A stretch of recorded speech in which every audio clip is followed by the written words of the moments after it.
Tonight I invite you to close the restlessness of a long day, sit quietly, and let this voice bring you back to your own breath. You are listening to Dharma in Motion, where together we turn the wheel of awakening through simple life stories, allowing the Buddha's teachings to touch the heart in a gentle, intimate, and practical way within the flow of modern life. Here, we do not argue over right or wrong, nor chase after praise or blame. We learn only one thing: to keep our mind.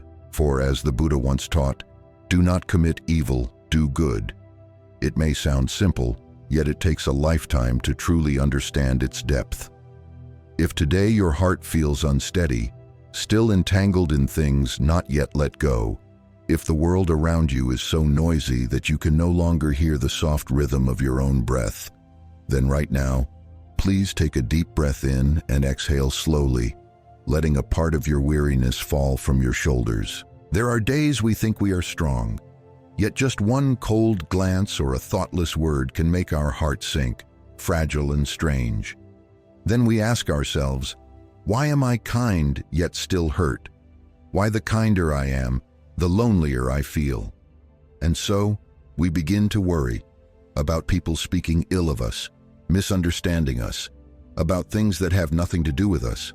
Those worries accumulate day after day, like drops of water falling into a cup until it overflows, stirring waves within the heart. But dear one, when we insist on being right, do we truly feel lighter, or only more exhausted?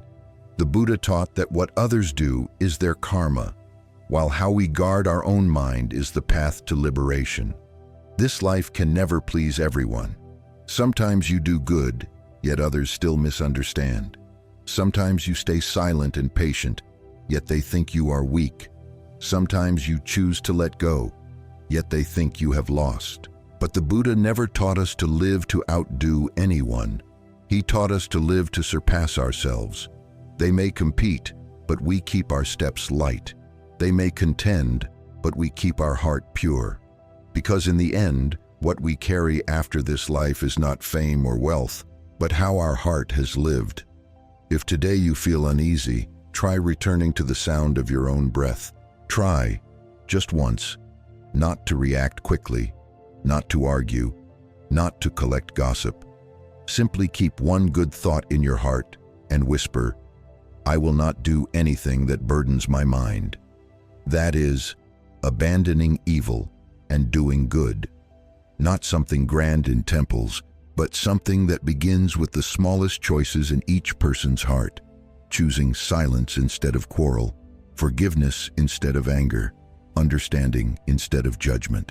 Just like that, you are already walking on the path of peace that the Buddha taught. There are things in life that the more you hold on, the more they hurt. The more you think, the more you tire. Only when you release, you truly feel light. When you stop caring about what others do, say, or think, you finally have time to nurture your own inner world. And if that inner world is not watered with goodness, it will quickly dry up, covered by nameless sorrow. Then we live without knowing why, unable to find joy in the fleeting days, and that is far more frightening than any outer wound. Therefore, when your heart is heavy with worries, choose to awaken. When the world is too loud, choose to listen within. When others sow evil, learn to sow goodness. For only light can dispel darkness, only love can dissolve suffering, and only a peaceful heart can lead us to true liberation. The Buddha taught that we abandon evil not out of fear, but out of compassion for ourselves. Just like someone holding a burning coal, though no one forces them, they willingly let go, knowing that the longer they hold on, the more it burns. Abandoning evil is the same, not weakness or retreat, but awakening to see that each time anger or envy arises, we are the ones drinking the poison we have brewed. Sometimes we think we are taking revenge or teaching someone a lesson, but in truth, we are giving them control over our emotions. Forgiveness is not because they deserve it, but because we deserve peace. Therefore, do not see abandoning evil and doing good as something grand. Sometimes it simply means not letting our heart be clouded by small things. When someone insults you, instead of replying with harsher words, just smile gently and remain silent. Not because you are weak, but because you refuse to be dragged into the mud. No one can throw mud without getting their own hands dirty. Some think they must win every argument to be strong. But look closely. Is it not often the one who wins who feels most weary? After all the disputes, what remains is only heavy silence, widening distance and empty days that no one wishes to mend. The one who knows how to abandon evil understands that it is not about escaping life, but living within it without being swept away. They guard their mind like one protecting a flame before the wind, not letting it be extinguished, nor letting it spread uncontrollably. They quietly shield it until the wind calms and the light shines again. Abandoning evil and doing good does not mean ignoring what is wrong, but not responding to wrong with another wrong. Do not repay hatred with hatred. Do not act on impulse, but choose with awareness. In those moments, remember that light never needs to compete with darkness. It only needs to shine. Likewise, goodness does not need to prove itself. It only needs to be present. And in the instant you choose peace over anger, silence over reaction, that is the very moment you are cultivating. Tonight, before you sleep, let your breath return to its gentle rhythm. Inhale, knowing you are alive. Exhale, knowing you are still at peace. Softly tell yourself, I will not do anything that burdens this heart. Just that one sentence is enough to plant a wholesome seed. Tomorrow, when the first sunlight touches your window, you will feel lighter, warmer, because the path to liberation is not far away. It begins with this very breath, in that small yet steadfast resolve. Do not commit evil. Do good. Dharma. In motion tonight turns one more round, gentle yet deep, slow yet steady, so that in the ever-changing world, we may still keep our peace and our gentle smile. Life is sometimes like a small lamp in a strong wind. The wind can come at any time, in the form of criticism, disdain, or misunderstanding that stirs the waves within our hearts. But dear one, whether that lamp goes out or not, depends on how we protect it. Those who know how to keep their hearts peaceful are not the ones living in a world without wind, but the ones who know how to keep the inner light from being extinguished. The Buddha taught that in life, there will be times when we are misunderstood, slandered, or hurt. That is something we cannot avoid. Yet what makes us suffer is not what others say, but how we respond to it. When insulted, the first instinct of human beings is to resist. When misunderstood, the next instinct is to explain. And when hurt too deeply, sometimes we want to give back to life a part of the bitterness we once received.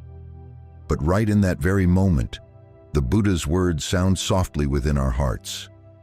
My child, what others do is their karma, but how you keep your mind is your path to liberation. If we respond with anger, we create new karma. If we use hatred to answer hatred, we add fuel to the fire already burning within. And that fire, once it flares up, will consume the very peace we seek. Forgiveness is not to bring others peace, but to bring lightness to ourselves. Forgiveness does not mean forgetting, but no longer allowing the past to bind us. Have you ever been so angry at someone that you couldn't sleep, or carried the weight of a single word in your heart for days? Have you ever replied harshly, only to regret it afterward? When we do that, we let others step into our hearts and disturb the calm sky within. We hand over control of our emotions to someone else. Is that strength or just confusion disguised as pride? Forgiveness, after all, is a form of wisdom. When we choose to forgive, we cut the cord that ties us to another. We unlock the prison we built for ourselves. Someone once asked, if the one who betrayed me is forgiven, isn't that weakness? The answer is clear, no. Forgiveness is not weakness but courage, for only the strong dare to let go of what causes them pain. The weak tend to cling, while the brave know how to release. There is a familiar example. When someone throws a burning coal at us, we can angrily throw it back, but pause for a moment and look. Whose hand is the coal in? If it is still in ours, then we are the ones being burned, not them. Likewise, every time we nurture hatred, we are burning our own heart. The Buddha taught that abandoning evil and doing good is not just about actions and consequences, but about emotions and awareness. When we know how to stop, when we choose silence in the storm, we are healing our own mind. A person may lose everything, wealth, fame, status, but if they keep their peace, they have lost nothing. Conversely, one may have everything, but if they lose peace, they truly have nothing left to hold. Some say forgiveness is letting things pass, but truly forgiveness is a return to oneself, to the original purity of the soul, to the gentle breath we have forgotten amid the chaos. Once we understand this, we see that forgiveness is not a gift to others, but a gift to ourselves. Those who master their emotions are not emotionless, but simply do not let emotions control them. When someone speaks harshly, they do not stay silent out of fear, but because they know that if they speak in anger, they will be the ones to lose. For anger is like a storm. It can destroy everything, even the goodness we have long nurtured. Sometimes, just one word spoken in anger is enough to break a relationship, leaving scars that never heal. The Buddha taught, when anger arises, the wise do not rush to speak. They let their mind settle like still water, waiting for the mud to sink before seeing things clearly. For words spoken in anger are like arrows released. They cannot be taken back. And once released, they can wound both sides. In modern life, emotional self-control is a form of walking meditation. When someone insults you, take a deep breath. When work becomes stressful, pause for 3 seconds before reacting. When you feel dissatisfied, place your hand on your chest and ask, is this really worth losing my peace over? 9 times out of 10, the answer is no. There is an old story about a woman who was falsely accused in the marketplace. People cursed and insulted her, yet she stood silent. A few days later, the truth came out, and the accuser apologized. When asked why she didn't defend herself, she simply smiled. If people's hearts refuse to believe, speaking more only makes me tired. That was not weakness, but great maturity, a wisdom polished by pain and patience. When we learn to keep our hearts calm amid the noise, we realize we need no apology, no acknowledgement, because the most precious thing is not the world's fairness, but the peace within our own hearts. Forgiveness, therefore, is the highest form of self-mastery, and self-mastery is the deepest expression of compassion. Do not wait for the world to become gentle before learning to be calm. Learn to be calm right in the midst of collisions. When the heart is steady enough, we will no longer be swayed by others' words. When the mind is peaceful enough, even the strongest wind will only pass by.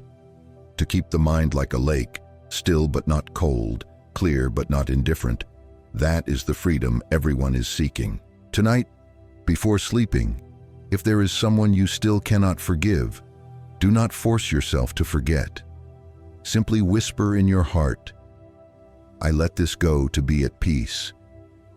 You may not forget right away, but each time you say it, an invisible string within your heart loosens a little more, and one day you will realize that the pain has softened and your heart has become as light as a small lamp after a great wind.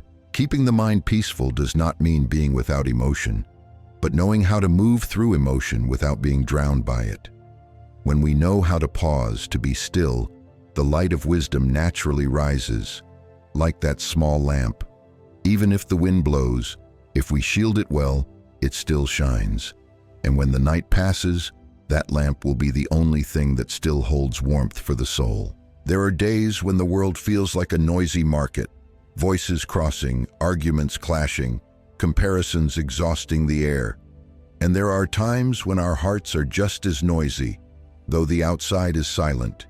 Inside is a tangle of thoughts, worries, regrets, jealousy, and blame.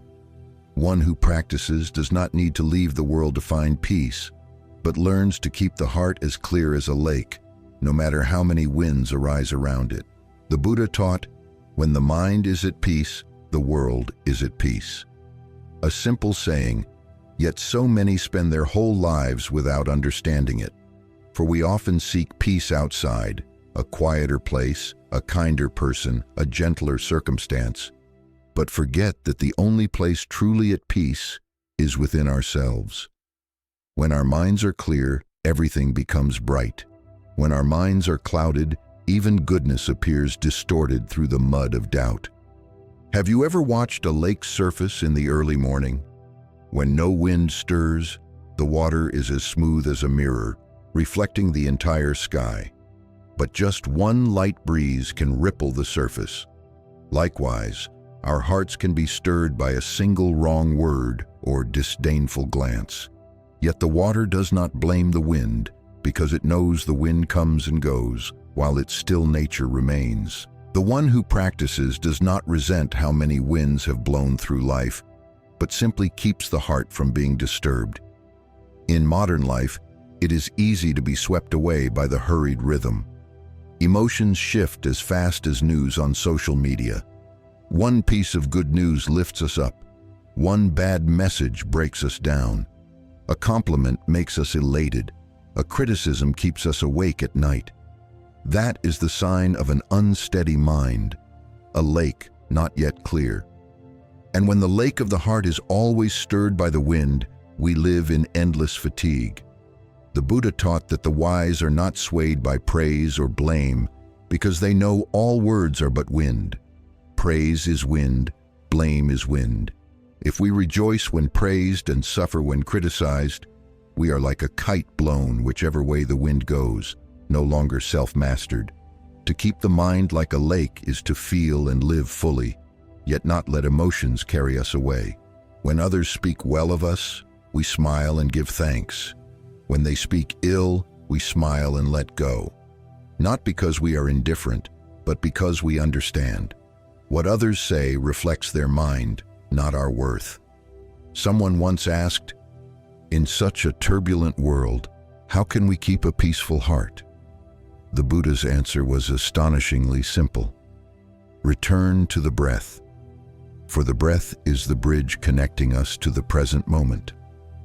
Whenever the mind is tangled, just stop, inhale, and exhale slowly, feeling each breath move through the body. You will see the heart naturally settle, not because the problem disappears, but because you are no longer carried away by it. Like the lake after a rainstorm, wait a little, and the water becomes clear again. A person may take only a few years to learn to speak, but a lifetime to learn to be silent. Silence is not muteness, but knowing when to speak and when to stop. Silence is not indifference, but not letting the heart be dragged by passing emotions. Silence is how we listen more deeply to our own hearts and to others. In that silence, wisdom begins to grow. There will be times when we face criticism, misunderstanding, even betrayal. The first reaction is often anger or sadness, but if we are calm enough, we will see that everything has its cause. Those who hurt us do so because they are themselves hurt. Those who make us sad do so because they have not yet learned how to love properly. When we understand this, we no longer wish to retaliate, but to transform.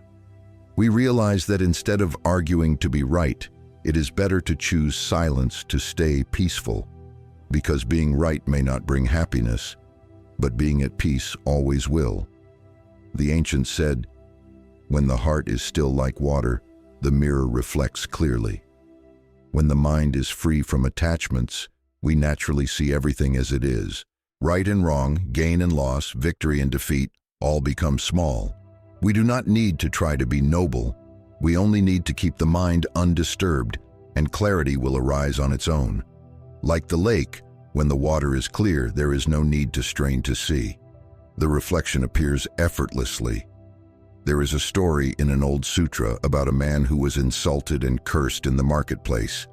He stood still, smiling calmly. A passerby asked, "Why are you not angry?" He replied, "If someone offers me a gift and I do not accept it, that gift still belongs to them." Such a simple yet profound teaching. When someone throws anger at us and we do not receive it, that anger cannot harm us. But if we take it in, we are the ones who suffer first. Therefore, to keep the heart like a still lake is not to avoid the wind, but to know how to let the wind pass without stirring the water. Whenever something upsets you, ask yourself, do I really need to react? Give yourself a few seconds to breathe, to reflect, to see that many things are not worth trading your peace for. Then you will realize that peace does not come from how others treat you, but from how you choose to respond. Tonight, before sleeping, let your heart settle like a still lake. Let go of all winning and losing, all praise and blame, all things that have passed. Inhale and feel light. Exhale and feel calm. Let your mind rest like a tranquil lake under the moonlight. No worries, no storms. For when the heart is still, the world is still. And when the heart is bright enough, even darkness is no longer frightening. Tonight, Dharma in motion turns another round, taking us from the winds of the world to the clear lake within, so that tomorrow morning, when you open your eyes, you will find your heart calm as the morning dew, knowing that amid a noisy world, you have chosen the path of stillness. In life, there are things we once believed were right, but with time, we see they no longer matter so much. When young, we argue to defend our views. When grown, we stay silent to keep our peace. And when the mind is truly at ease, we no longer need to win, because we understand, right or wrong, gain or loss, all are just passing winds. The Buddha taught, "The victor begets hatred, the defeated sleeps uneasily. Those who abandon victory and defeat sleep peacefully." One sentence that captures the essence of happiness. For in every argument, the so-called winner often loses the most: time, peace, and sometimes the goodness within. We think that winning a debate proves we are right, but being right does not always mean being kind. And sometimes, the one who keeps a calm heart is the one who truly understands the Dharma. Some say that if you do not fight for what is right, you will lose in life. But think about it. Aren't those who always want to be right often the most troubled? Because this world will never be perfect, and everyone sees from their own perspective. The more we try to prove ourselves right, the more we trap ourselves in the cycle of competition. In the end, no one truly wins. Only exhaustion remains. There is a story in the scriptures. A disciple once asked the Buddha, "Blessed One, how can I know if I am on the right path?" The Buddha smiled and said, "When you no longer argue with anyone, that is when you are on the right path." For the practitioner does not need to defeat others, but to conquer oneself. The prideful ego, the craving for recognition, the stubbornness within. That is the most noble victory. We are often hurt not by others' words, but because we allow those words to reach us. When someone criticizes us, we react because we still crave praise. When someone insults us, we grow angry because we still feel threatened. But if there is understanding within us, we will smile, knowing that others only speak from what they see, not from ultimate truth. A person in anger speaks from anger, not wisdom. Therefore, if we grow angry in return, we have allowed them to lead us into ignorance. When the mind is not yet at peace, we always want to prove. But when the mind is deep enough, we only want to understand. The wise no longer need to be right, for they know that everyone sees life from a different angle. One standing in the east sees the sunrise. One standing in the west sees the sunset. Both are right in their own place. If we insist on proving who is more correct, we could argue forever, and never touch truth. Truth is not in the east or the west. It is in the sun itself, in its constant brilliance. Likewise, the nature of life is impermanence. Right and wrong are concepts of the human mind. Truth lies beyond them. Those who live without fighting over right and wrong are not indifferent, but compassionate. They know that every argument arises from suffering, and only understanding can dissolve that suffering. When someone is angry, they do not add fire, but become water. When someone is stubborn, they do not resist, but remain still, because they understand that arguing only stirs the mud, while silence lets the mud settle. And when the water clears, everything can be seen as it is. But keeping the mind like that is not easy. We are used to reacting, judging the wrongdoer, replying to the offender, winning every debate. We fear silence, mistaking it for defeat. But the Buddha taught, the ignorant think the wise are fools, while the wise see wisdom in silence. The wisdom of life lies not in knowing what to say, but in knowing when not to speak. When we stop arguing over right and wrong, we begin to hear deeper things, like the voice of our own heart. Some truths can only be understood in silence. Some wounds can only be seen when we pause long enough to feel where they live within us. And some relationships can only be healed when we no longer need to win. Once, a man came to the Buddha and asked, "Lord, someone has insulted me. What should I do?" The Buddha replied, "If someone offers you a gift and you do not accept it, to whom does the gift belong?" The man answered, "It still belongs to them." The Buddha said, "So it is the same. When someone insults you, if you do not receive it, the insult remains with them." Upon hearing this, the man smiled, and from that day on, whenever someone spoke ill of him, he simply placed his palms together and recited the Buddha's name. He no longer needed to justify himself, for he knew that words cannot stain one who is already pure. In life, there are those who constantly seek justice, wanting wrongdoers to face consequences immediately. But karma does not hurry. It ripens when the conditions are right. Our task is to keep our hearts upright, not allowing others' suffering to soil our peace. Sometimes we see evil people living comfortably while good people struggle, and our minds grow doubtful.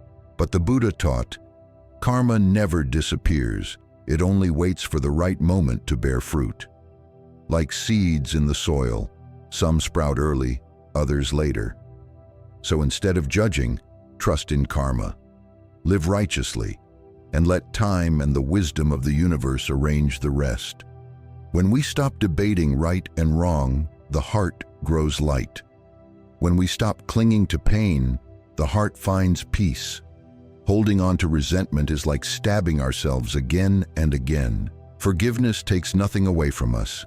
It simply sets us free. Clinging to pain only ties us tighter to the past. Whenever you recall an old wound, ask yourself, does it still hurt? If it does, it means you haven't let go. And if you haven't let go, you cannot truly move on. Letting go does not mean forgetting, it means accepting. Accepting that some things cannot be changed, some people will never understand us, and some stories, right or wrong, are already over. When the mind accepts, suffering dissolves. When the heart is still, all noise fades away. That is liberation, not escaping life but living in it without being swept away. Tonight, before you sleep, look back on your day. Is there something you argued endlessly about? Someone you are still angry with? Something you still feel you are right about? Take a deep breath and whisper to yourself, I don't need to be right. I just want to be at peace. As you say it, you will feel everything grow lighter. Liberation is not something lofty found only in scriptures. It exists in every moment you choose peace over pride, release over grasping, understanding over judgment. And if you are hearing these words in the quiet of night, know that the path to liberation has already begun. In this very moment when you smile and let go, Tonight, Dharma in motion turns another round, gentle yet steady, silent yet deep, taking us from right and wrong to peace, from suffering to liberation. So that tomorrow, when you awaken, you may see the world with softer eyes, a gentler heart, and a soul light as the wind. In this world of many collisions, perhaps there is no greater power than patience and compassion. Patience is not resignation, and compassion is not weakness. Together, they form a shield strong enough to carry us through all storms while keeping peace within. One who understands the Dharma is not one without hardship, but one who walks through hardship with calm and clarity. The Buddha taught, patience is the armor of the wise. When we practice patience, we learn to slow down. And when we slow down, we find the space to see clearly, to realize that everything arises from its causes and conditions. No one comes to us without reason, and nothing happens by chance. Some come to teach us love, some to teach us letting go, and some merely to show us how much anger still lives within us. Once we understand this, our hearts stop blaming and begin to feel gratitude. For every wound is a lesson, and every lesson helps us grow. Patience is enduring, but not in misery. It is enduring while remaining peaceful, enduring while staying bright, enduring without letting darkness touch the heart. When someone insults us, we do not rush to react, not out of fear, but out of understanding that words last only a moment, while the consequences of anger can last a lifetime. Many conflicts begin with a single unrestrained word, breaking families, distancing friends, cooling love. If in that instant we could pause, even for 1 second, everything might be different. The ancients said, when one thought of anger arises, 100 doors of karma open. Just one moment of losing control can create immense suffering for ourselves and others. But one moment of patience opens 100 doors to peace. Therefore, the patient never truly lose. They neither lose to others nor to themselves. For conquering one's own anger, that is the greatest victory. Some think patience is weakness, silence under oppression. But in truth, only the strong can be patient. The weak react, the strong remain calm. The weak are ruled by emotion, the strong rule emotion. Patience is the mark of wisdom, not fear. When we are patient, we are not led by instinct, but guided by understanding. The Buddha compared patience to a quiet flame. It does not roar, yet its warmth sustains life. Those who practice patience know how to keep that flame alive, not letting the winds of life blow it out, nor letting their hearts grow cold. And to do that, compassion is needed. For without compassion, patience becomes a burden, but with compassion, patience becomes light. Compassion is not pity, but understanding and empathy. When we see someone doing wrong, instead of judging, we understand that they too are suffering in their own way. When someone hurts us, instead of resenting, we understand that they act out of ignorance. And when we truly understand this, the heart softens naturally. We no longer wish to retaliate or prove anything.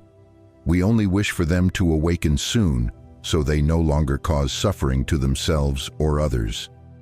A truly compassionate person is one who sees others as themselves. They know that everyone carries invisible wounds, even if we cannot see them. They do not use others' faults to feed their pride, but use understanding to nurture kindness. For in the eyes of compassion, there are no enemies, only those who have lost their way. Patience and compassion go hand in hand like the two wings of a bird. With patience but without compassion, the heart becomes dry. With compassion but without patience, the heart becomes fragile. When both are present, we can soar above all suffering without falling. Patience keeps us from anger. Compassion keeps us from hatred. One holds, one releases, one pauses, one moves.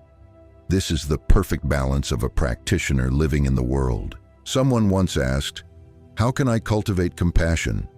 The Buddha taught, "Begin with gratitude. When we feel grateful for life, for the small things around us, the heart naturally opens. When we see others in pain, we no longer want to judge, but to help.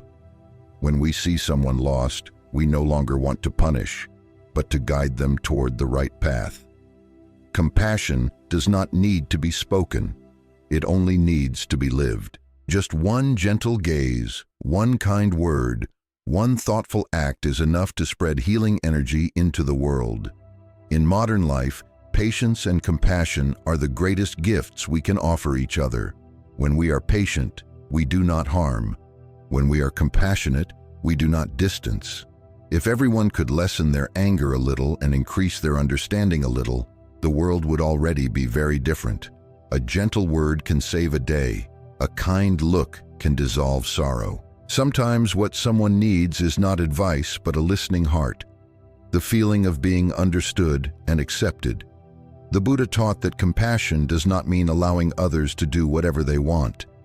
Compassion must walk with wisdom, knowing when to speak and when to be silent, when to stay and when to leave, how to help without fostering dependency, how to love without losing oneself. For if kindness lacks wisdom, we can be swept into others' suffering. But if wisdom lacks kindness, we become cold. Both must exist together, like water and light, like patience and compassion. A person may not be wealthy, famous, or known to many, but if they can live gently, practice patience when needed, and love rightly, they are truly happy. For they are no longer ruled by emotion, nor disturbed by others' words. They can walk through life with a serene smile. Tonight, before sleeping, you may try a small practice. Think of the person who troubles you most and silently send them a blessing. You need not say it aloud, just think softly, "May you be at peace." At first it may feel awkward, but if you persist, you will feel your heart grow lighter. For when we bless others, the first energy freed is our own. And when the heart learns to be patient, kind, and understanding, suffering no longer frightens us. We realize that suffering is simply part of the path to awakening. The more patient we are, the clearer we become. The more compassionate we are, the deeper we grow. When we look at others with loving eyes, the world around us softens. When we live with understanding, life's storms begin to fade. Tonight, if the wind outside blows, let your heart remain still like a lake. If someone once made you sad, let compassion soothe that sorrow. And if you have ever hurt someone, send them a silent apology. For a true apology needs no words, only a sincere heart. Dharma. In motion turns another round tonight, carrying us from patience to compassion, from endurance to understanding, from reaction to love, so that at dawn, as the sunlight touches the earth, we can smile gently and see life through peaceful eyes. When we begin to live gently, we discover something remarkable. The world itself seems to soften. People no longer upset us as easily. Old stories no longer steal our sleep, and the things that once hurt us become precious lessons. Not because life has suddenly improved, but because our hearts have changed. When the heart is gentle enough, life becomes gentle. When the mind is bright enough, darkness has nowhere left to hide. The Buddha taught, "A kind heart is the foundation of blessings. Those who sow good intentions will naturally meet good conditions." The words sound simple, yet within them lies a profound philosophy of life.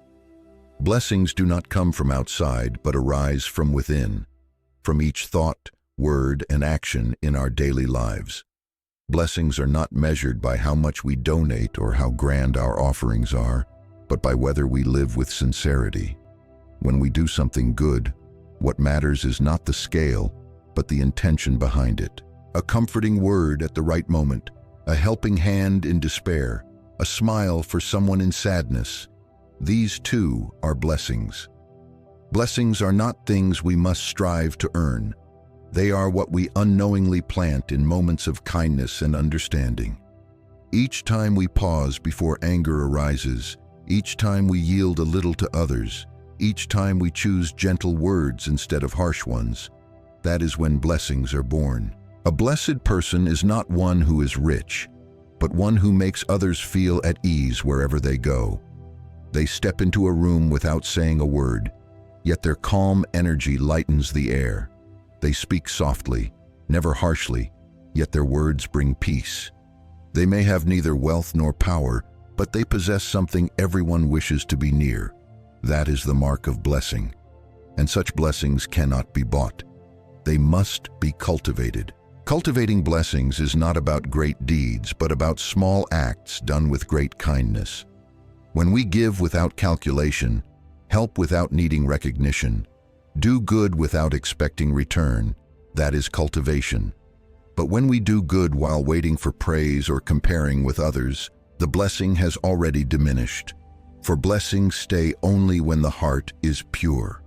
The ancients said, "Virtue brings abundance." But today, many misunderstand virtue as great, dramatic deeds. In truth, virtue lies in the smallest acts. Keeping promises is virtue. Speaking truth is virtue. Respecting others is virtue. Listening to parents, yielding to siblings, refraining from harsh words or wrongful acts, all are quiet but certain seeds of virtue. And when virtue is full, blessings naturally bloom. Blessings may not appear immediately, but they are never lost.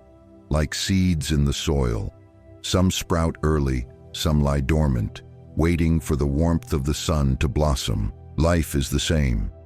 When we do good but see no result, do not be disheartened. Sometimes blessings are quietly blooming in places we cannot yet see. Those with kind hearts remain peaceful even in hardship, for they trust in cause and effect. They know no good deed is ever wasted, and no sincere heart goes unheard by the universe. A man once asked the Buddha, "Lord, why do evil people live comfortably while the good suffer?" The Buddha smiled, "Because the seeds have not yet borne fruit. The evil may now enjoy comfort because their past good seeds are blooming. The good may suffer because their old bad seeds are ripening. But when the good continue to act kindly, the new seeds they plant will be better than the old. And if the wicked do not stop, the seeds they plant will soon bring suffering. This is the law of karma, just and compassionate, slow but certain. Blessings are not random luck but the result of living rightly. Those who live kindly possess a mysterious charm. They do not strive to be loved, yet they are loved. They do not seek help, yet when they need it, help appears. For when we live well, the universe naturally arranges for goodness to come our way. Conversely, if we live deceitfully, no matter how clever we are, suffering will eventually find us. A truly blessed person is not one who has much, but one who feels enough. They do not chase competition, comparison, or envy. They understand that everyone has their own path, their own fate, their own blessings. Knowing contentment is virtue. Knowing how to let go is blessing. When the heart stops comparing, it becomes light. When it competes, no amount will ever feel enough. That is poverty of the heart, harder to cure than material poverty. Those with kind hearts are supported by heaven and earth, not with wealth, but with peace. Peace is the greatest blessing, for it cannot be bought. Some live in grand houses yet lie awake with fear. Others have little yet sleep soundly. The gentle sleep peacefully because their hearts owe nothing to anyone. They harm no one, deceive no one, and never step on others to advance. They may move slowly, but their steps are sure. And though the path of life is uneven, they walk it firmly with a heart of goodness. The Buddha taught, "If you cannot do great deeds, do small ones with a great heart." Not everyone can build temples or perform great charity, but everyone can speak kindly, act gently, and help someone in need. A smile, a thank you, a simple act of kindness, all are merit. Each time we plant a good seed, we open another door of blessing for ourselves. When blessings are abundant, everything flows smoothly. When blessings run low, no effort seems to succeed. Therefore, instead of seeking blessings far away, begin planting them today by living kindly, thinking good thoughts, speaking gently, and acting rightly. When the mind is good, words become soft, actions become right, and life becomes peaceful. The kind are like trees by the roadside, choosing no one, asking nothing, simply offering shade to those who pass by. Tonight, before you close your eyes, ask yourself, have I planted any seeds of blessing today? Maybe it was a kind word, a gentle act, or a kind thought. If so, smile, for that seed remains within you. And if not, do not worry. Tomorrow is a new chance to begin. As long as each day we live a little kinder than yesterday, that is enough. Tonight, Dharma in motion turns another round, light yet deep, guiding us along the path of kindness and virtue, so that tomorrow when the sun rises, we may look upon life with softer, gentler eyes, knowing in our hearts that blessings are not far away. Blessings are simply the kindness we keep alive each day. Most of the suffering we carry in life does not come from circumstances, but from our inability to let go. We worry about what has not yet happened, regret what has passed, and cling to what lies beyond our control. And so, we walk through life bearing the weight of endless thoughts, forgetting that true happiness exists only in this very moment, in the breath we are taking, in the peace we already have. The Buddha taught, life is impermanent. Suffering arises from attachment. Attachment is holding tightly, refusing to release, wishing for things to remain just as we desire. But impermanence is the law of all existence. Nothing in this world stays unchanged. Flowers bloom and wither. The moon waxes and wanes. People come and go. The more we try to hold on, the more we suffer. For when we grasp a flower too tightly, its petals fall sooner. When we try to keep someone from leaving, we only push them further away. And when we live in fear of loss, we lose the joy already within our reach. Worry is, in truth, the mind's way of escaping the present. When we worry, we live in the future, a place that has not yet arrived. When we regret, we live in the past, a place already gone. And so, we have never truly lived in the present. Only when we pause, take a deep breath, and realize we are here, in this moment, do we truly begin to live. The Buddha once asked his disciples, if a heavy stone were placed on your shoulder, what would you do? One answered, I would try to carry it until I could no longer bear it. Another said, I would put it down. The Buddha smiled. Then why not put it down right now? Our worries are like that stone. We carry them everywhere, though no one asked us to. We carry them in our thoughts, our sleep, even our meals, and we tire without knowing why. The wise are not those without problems, but those who know when to set the stone down. They do not avoid difficulties, but they do not let them take over their lives. They give their best within their ability, then leave the rest to cause and condition. They do not try to control everything, knowing some things cannot be forced no matter how much we wish. When they have done their part, they trust karma, trusting that whatever comes has its reason, and whatever goes has fulfilled its purpose. Someone once said, we do not sink because of the storm, but because we let the water into our hearts. Indeed, it does not matter how strong the wind outside is. What matters is whether we allow it to enter our hearts. Those who know how to let go keep their hearts dry amid life's rain. When the heart is calm, no wind can topple us. In modern life, worry has become a habit. We worry about money, work, the future, our children, even about things that haven't happened. But how often do we stop and ask, among all the things I have worried about, how many truly happened? And among those that did, how many could I actually change? The truth is, most of our worries exist only in imagination. We create hundreds of scenarios and then fear the things that never come. The Buddha taught, if a problem can be solved, why worry? If it cannot be solved, what is the use of worrying? A simple teaching, yet so few truly understand. Worrying does not make problems smaller. It only makes the mind more tangled. When the mind is tangled, we see wrong, speak wrong, act wrong, and everything becomes more complicated. On the other hand, when the mind is calm, wisdom arises, and we handle things with ease. Letting go of worry does not mean giving up.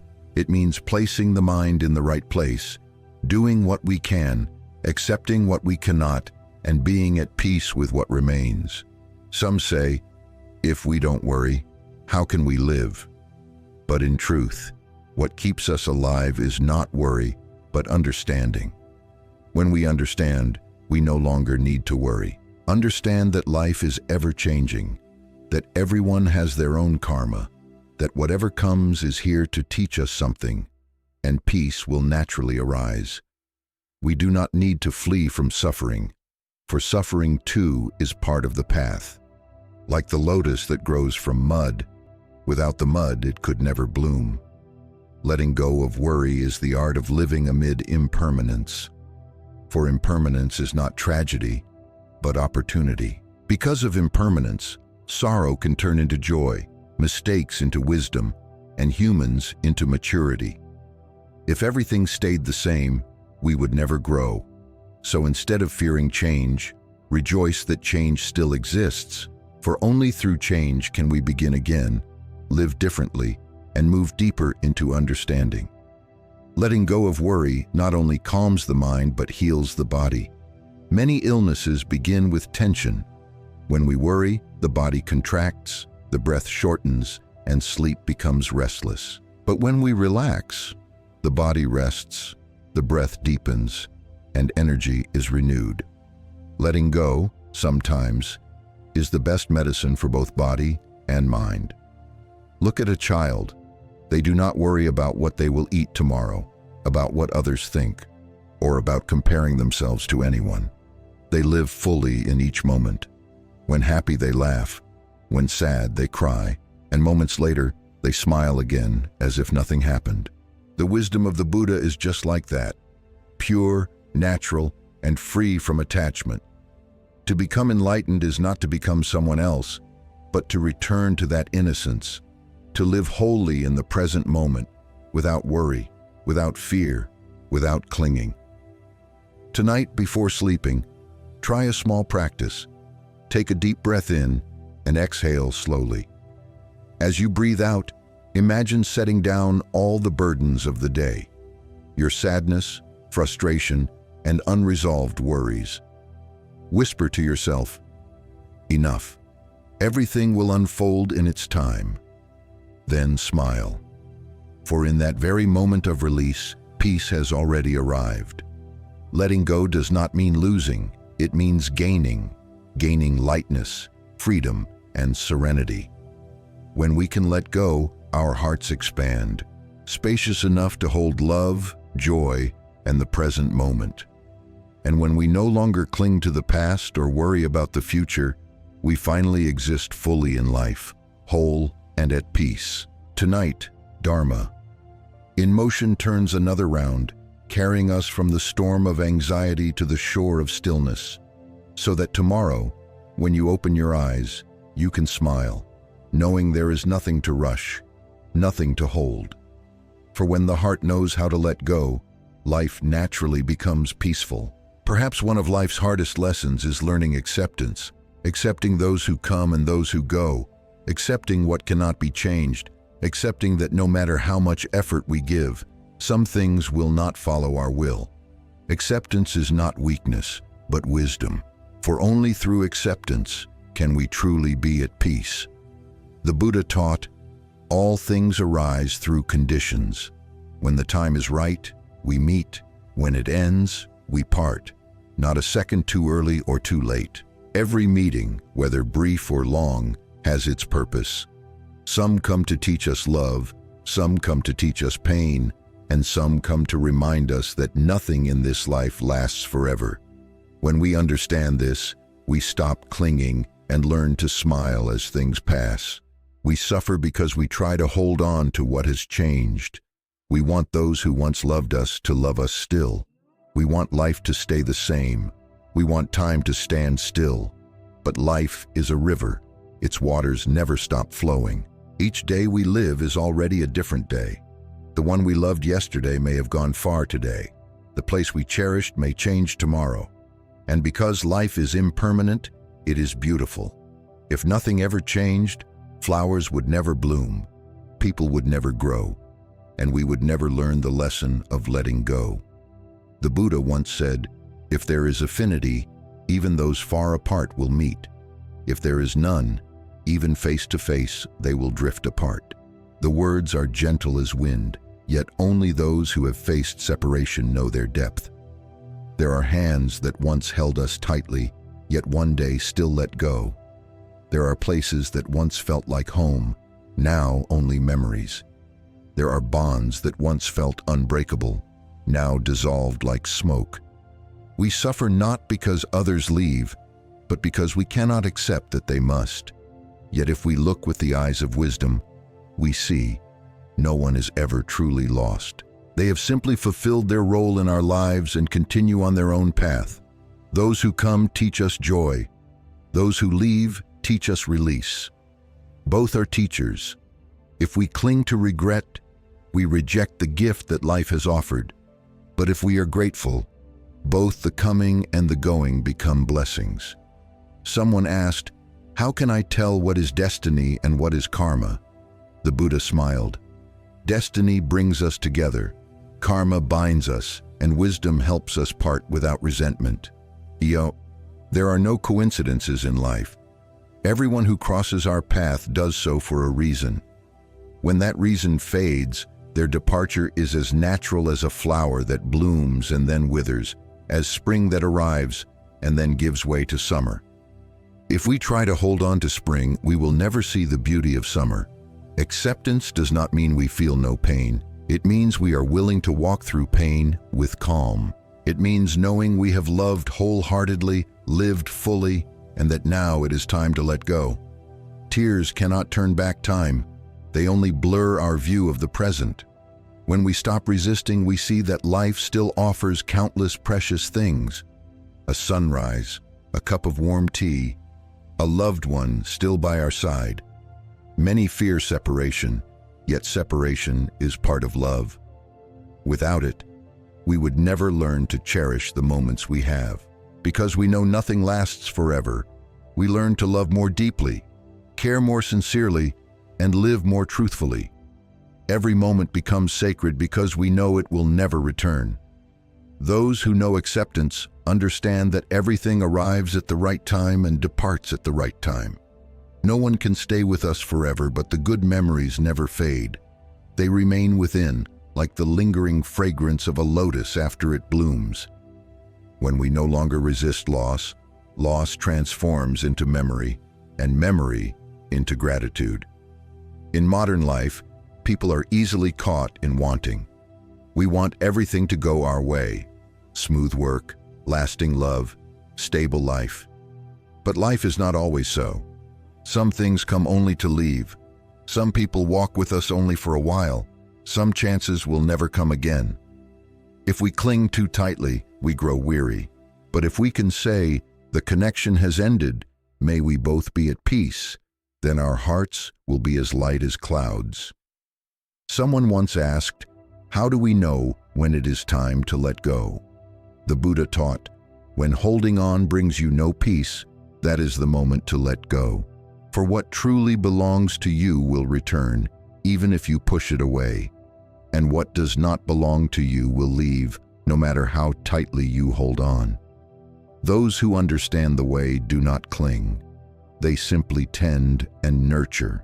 When the seed has been sown, the fruit will come in its own time.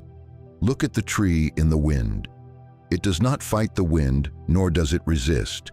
It bends gracefully so that it will not break. Humans are the same. When we learn to flow with conditions, We no longer fear change.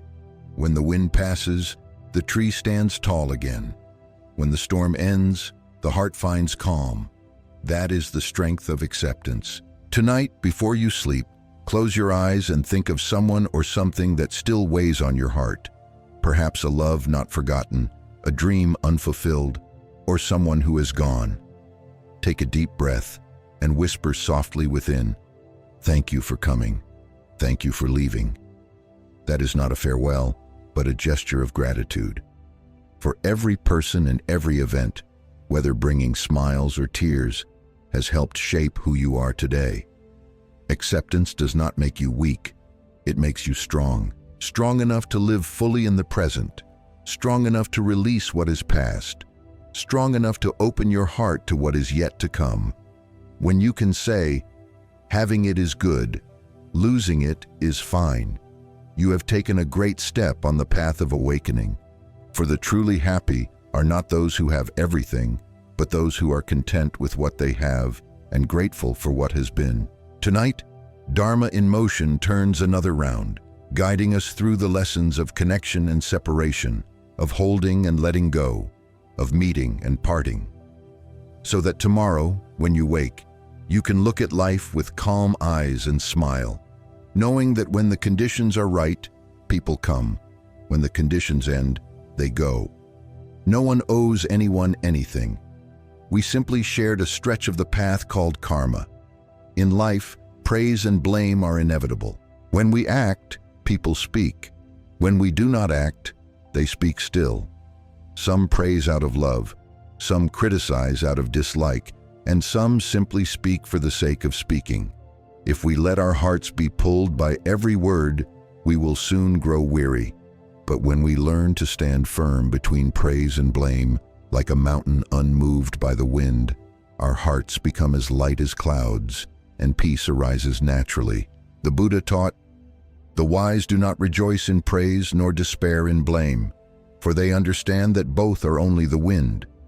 The wind can be cool or cold, but regardless of its kind, it merely passes through. The mind, if guarded well, remains at ease." Those who understand the way do not count how many words of praise or criticism they receive, for they know their worth does not depend on others' tongues, but on how they live their lives. We suffer because we see ourselves too much through the eyes of the world. When someone praises us, we are happy all day. When someone criticizes us, we lose sleep all night. And so, we live by others' breath and forget our own. A single word can make us cry or lift us to joy. But dear one, if your peace can be shaken so easily, can anyone truly make you calm? There is an old story. One day, a man came and insulted the Buddha in the marketplace. He shouted harsh words, yet the Buddha stood silently, serene and still. The man grew angry and asked, "Why don't you respond?" The Buddha replied, "If someone offers me a gift and I do not accept it, to whom does the gift belong?" The man answered, "To the giver." The Buddha smiled. "Then the insults you give me, since I do not accept them, still belong to you." A simple answer, yet it holds a profound truth. People may say whatever they wish, but we have the power to choose whether to receive it. If we do not receive, their words cannot harm us. In this world, everyone sees through their own eyes. A flower, some find beautiful, others find ordinary. A song, some adore, others dislike. A person, some love, others despise. No two perceptions are alike, for each sees through the lens of their own heart. If we let our peace depend on how others see us, we lose ourselves. The Buddha said, "Do not let the voices of others drown out the voice of your true heart." Remember, the one who praises you today may criticize you tomorrow. The one who condemns you today may praise you when they understand. Praise and blame are two sides of the same coin. Flip it either way, and both are illusion. Therefore, the wise cling to neither. When praised, they give thanks but remain humble. When criticized, they listen but do not shrink. They treat both as teachers. Praise reveals our strengths, Criticism shows where we can grow. And when the heart is wide enough, every word becomes a lesson. How then can we stay calm amid praise and blame? The answer is simple. Know who you are. When you truly understand your worth, you no longer need praise for validation, nor fear criticism as diminishment. Those who know themselves do not argue. They do not need to prove anything, for truth stands firm on its own, like the sun, shining just the same, whether one calls it dazzling or dim. In modern life, social media spreads praise and criticism faster than ever.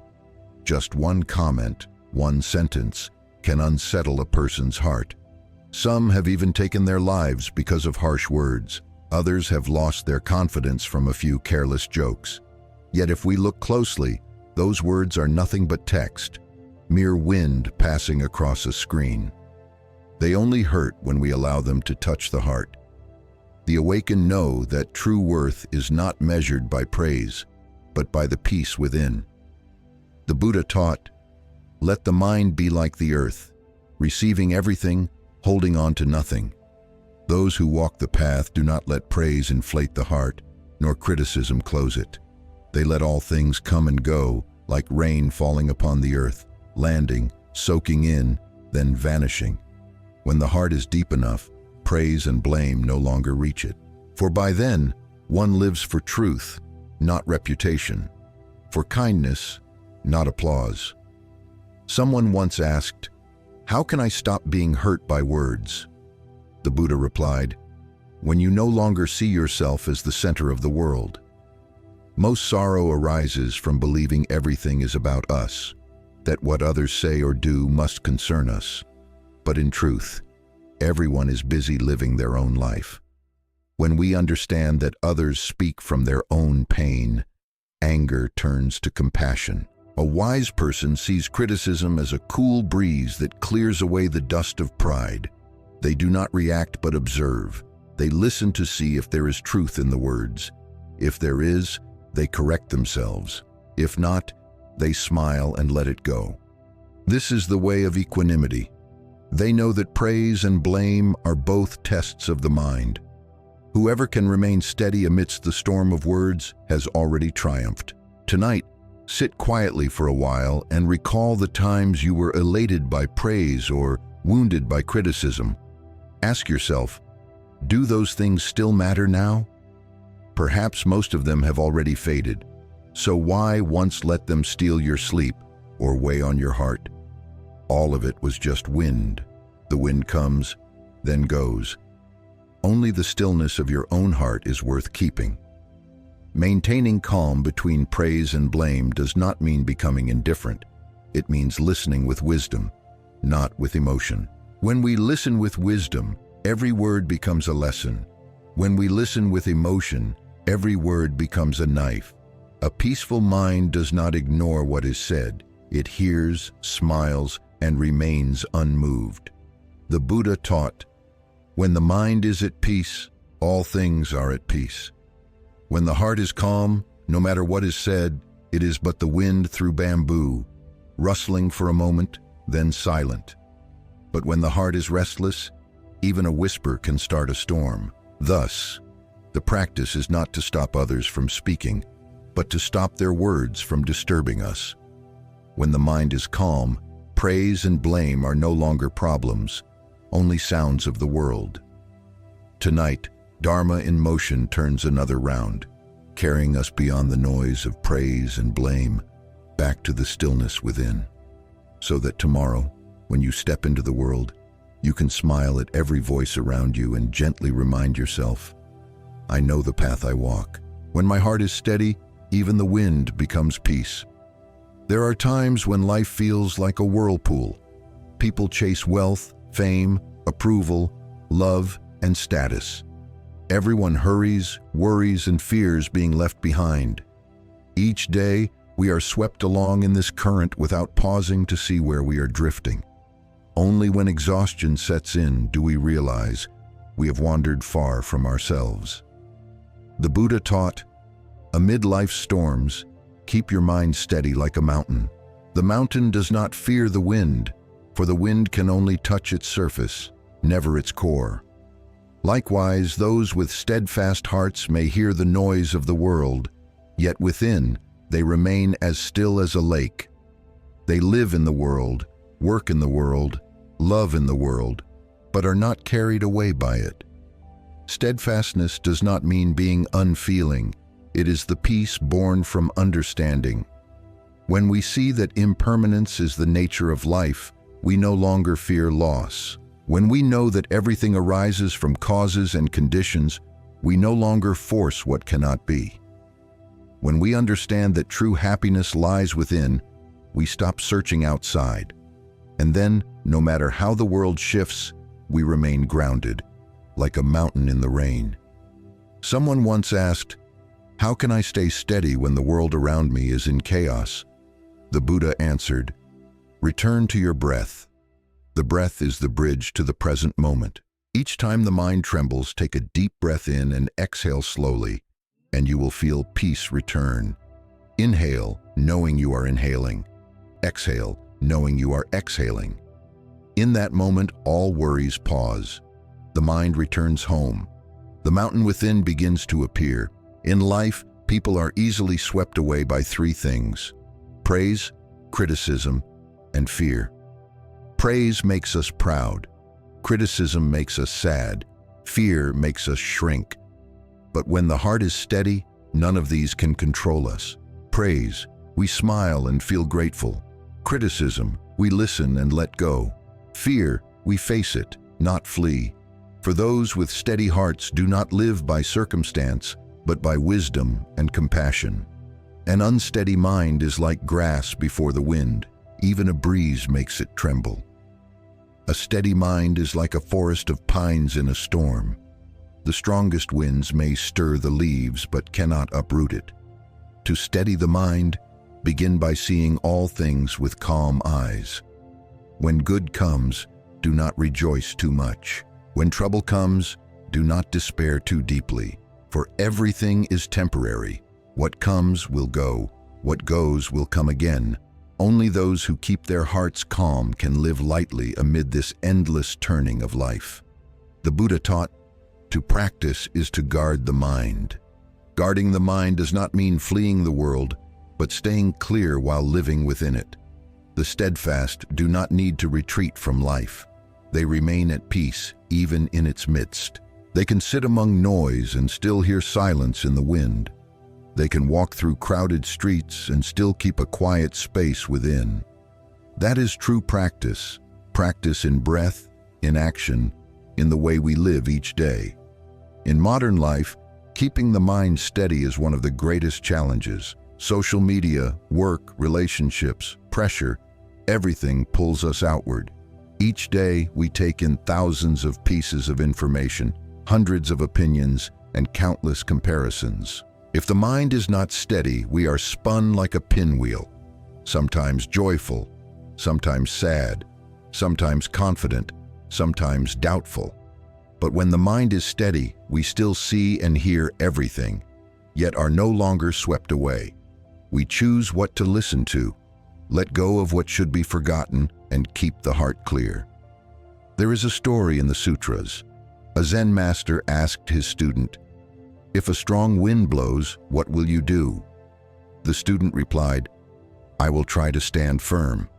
The master said, "If the wind grows stronger, you will fall. Learn to be the mountain, not the man standing in the wind." The answer awakened the student. The mountain does not resist the wind, it allows it to pass through. Those with a steady mind are the same. They do not react, they observe.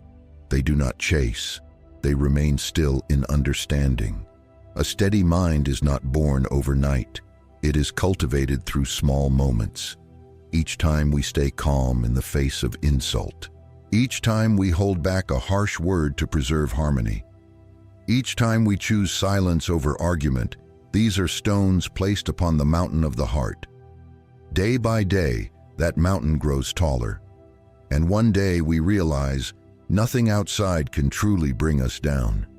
Some think that steadiness of mind means indifference, but in truth, only when the mind is steady can we love rightly. For when the heart is calm, We no longer love out of loneliness, help for the sake of praise, or speak just to be seen. We act from understanding, from compassion, not from lack. That is true, loving kindness, born from peace, not from turmoil. The Buddha taught, "The wise do not avoid waves, they learn to ride them. Life is an ocean, and waves cannot be escaped. But if we know how to balance, we can move upon them without sinking." When the mind is steady, every storm becomes a lesson. What others see as suffering, we see as an opportunity to understand ourselves more deeply. What others call failure, we see as a step toward growth. For those with steady hearts do not fear waves.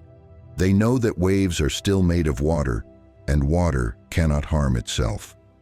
Tonight, before sleep, place your hand on your chest, close your eyes, and ask, "Is my heart at peace today?"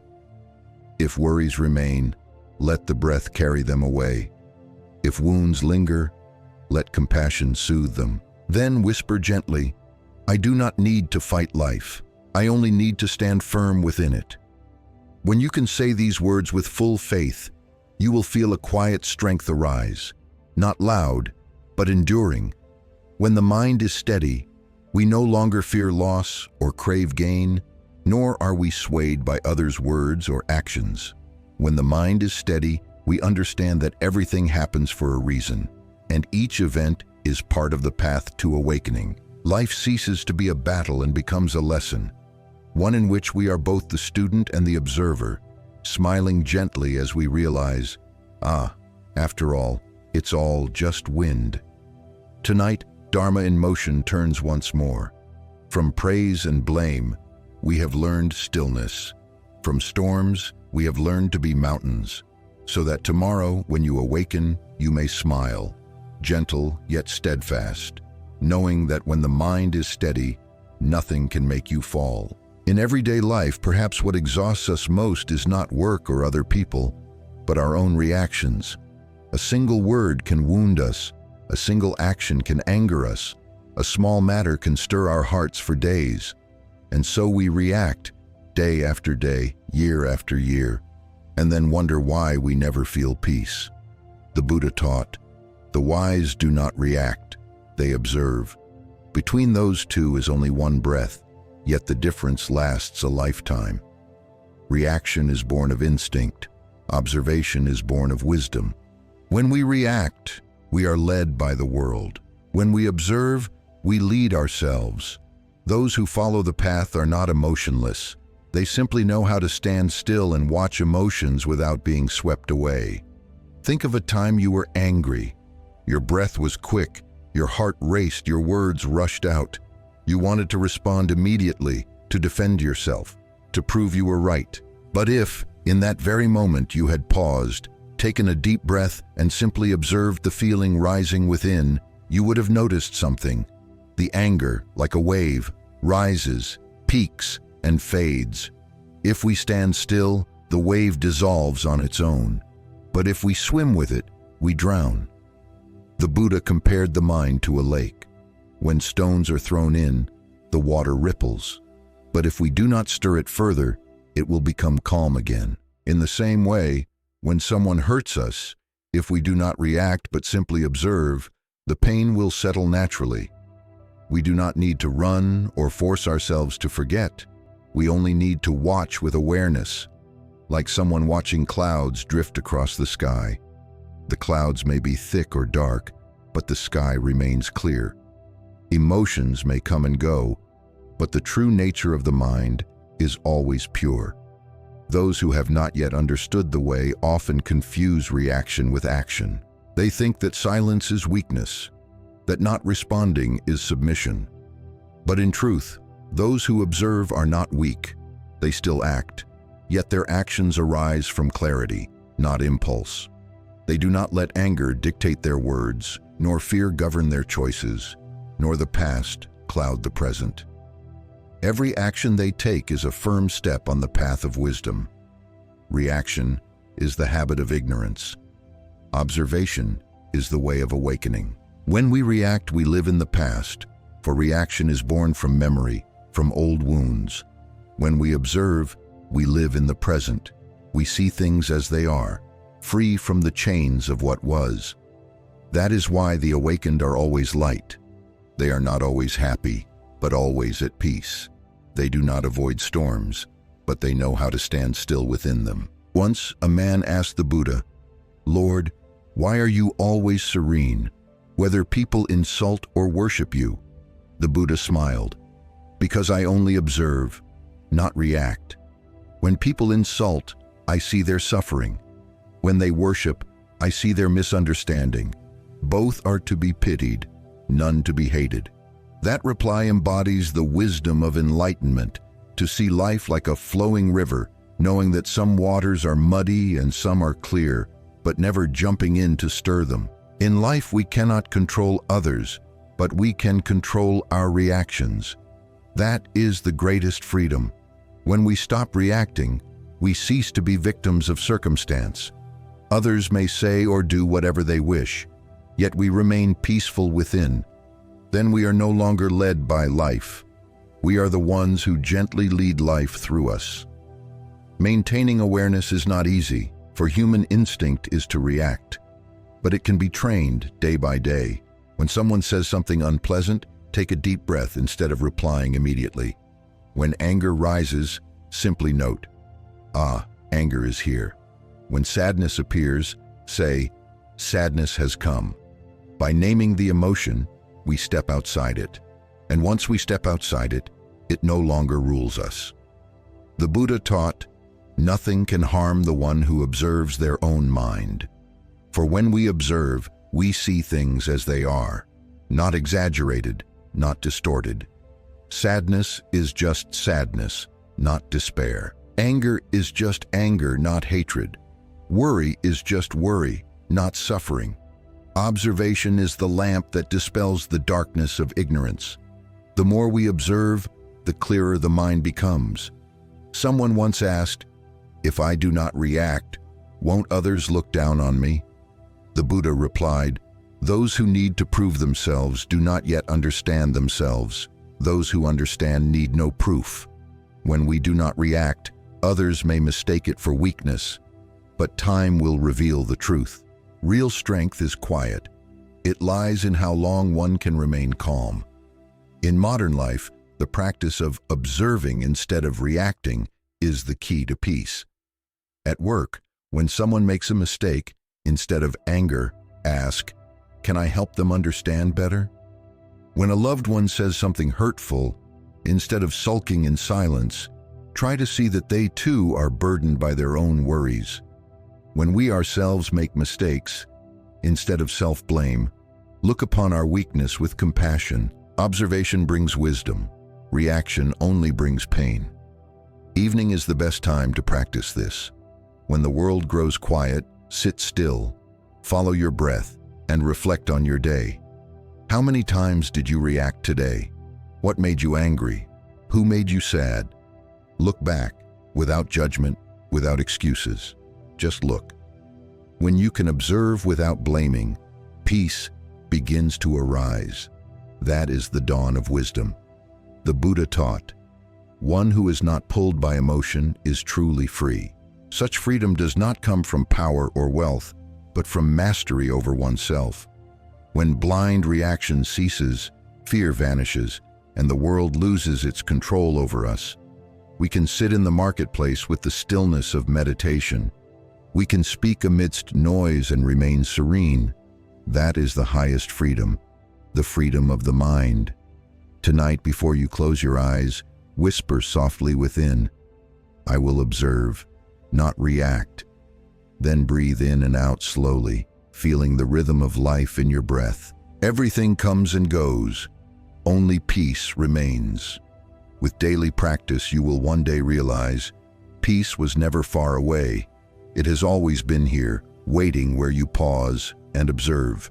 Tonight, Dharma in motion turns once more, carrying us from reaction to observation, from anger to understanding, from suffering to freedom, so that tomorrow, when we open our eyes, we may smile gently, stepping into the world with a quiet heart. like one watching a flower bloom in mist, knowing it will fade, yet remaining serene. In the rush of modern life, people race against time, against work, against ambition, and even against themselves. Everything moves so fast that we no longer know whether we are truly living or merely surviving. A day may pass filled with tasks, words, and meetings, yet by nightfall, the heart feels empty. We do much, but touch nothing deeply. We speak much, but rarely listen. We live in haste and lose what matters most: awareness and peace in each moment. The Buddha taught, a single mindful breath is worth more than 1,000 years of unawakened living. For when we are aware, every breath, every step, every glance becomes precious. Mindfulness is not something lofty for monks. It is a capacity we all possess, if only we pause and truly be here. Living slowly does not mean doing less. It means doing with full presence. Recall the last time you truly ate a meal in mindfulness. No phone, no idle thoughts, no rush. Just sitting, looking at the food, tasting each bite, chewing slowly, grateful for what is before you. In that moment, even a simple meal becomes meditation, because the heart is present. But if we eat while thinking of work, scrolling the phone, or lost in thought, no matter how fine the meal, we are not truly eating. It is only automatic motion without life in it. The Buddha once said, "When walking, know you are walking. When sitting, know you are sitting. When breathing, know you are breathing." Simple words, yet they contain the essence of meditation. For when we know we are, we live in the present. When we don't, the mind drifts backward into the past or forward into the future. And that is where suffering begins. The past is gone, the future not yet here. Only the present is where life truly happens. Those who live in haste often mistake busyness for importance. But being busy does not mean being alive. Some rush constantly yet feel empty. Others move slowly yet live fully. Mindfulness is not about speed. It is about depth. One mindful step is worth more than 1,000 hurried ones. One grateful smile heals more than 1,000 empty words. Once, someone asked the Buddha, "How can I find happiness?" The Buddha replied, "Stop." To stop does not mean to abandon everything, but to stop the endless stream of thoughts in your mind, to stop unconscious reactions, to stop chasing what is beyond your reach. When the mind stops, happiness appears. Because happiness was never far away, it was only missed amid our hurried steps. Mindfulness is the art of living with love for every moment. When we are awake, we see more. The smile of a loved one, sunlight on the leaves, morning dew, the sound of birds in the busy streets. These small things cannot be bought with money, yet they are miracles of life. The ignorant pass by without seeing, for their mind is elsewhere. The mindful are different. They see, they feel, they are grateful. The Buddha taught, to live in mindfulness is to live awake within a dream. When we are not awake, we are swept away by emotions, soaring with joy, sinking with sorrow. When awake, we still feel them, but they no longer control us.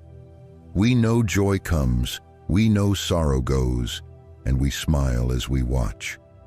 Like one dreaming, yet knowing they are dreaming, not afraid, not entangled, only observing. That is true freedom. In modern life, people lose mindfulness amidst countless noises, the noise of work, of expectation, of comparison, of blame, and even the echo of their own mind. Each noise pulls us a little further from the present. Therefore, practicing mindfulness is learning to return to the breath, to each step, to the stillness within. When we are truly here, everything around us becomes clearer. Beauty reveals itself in the smallest details. Mindfulness is also the medicine for suffering. When angry, if we are aware, we see our anger. Just seeing it halves its power. When sad, if we are aware, we see our sadness. Just acknowledging it softens it. When afraid, if we are aware, we see fear as merely a feeling, not who we are.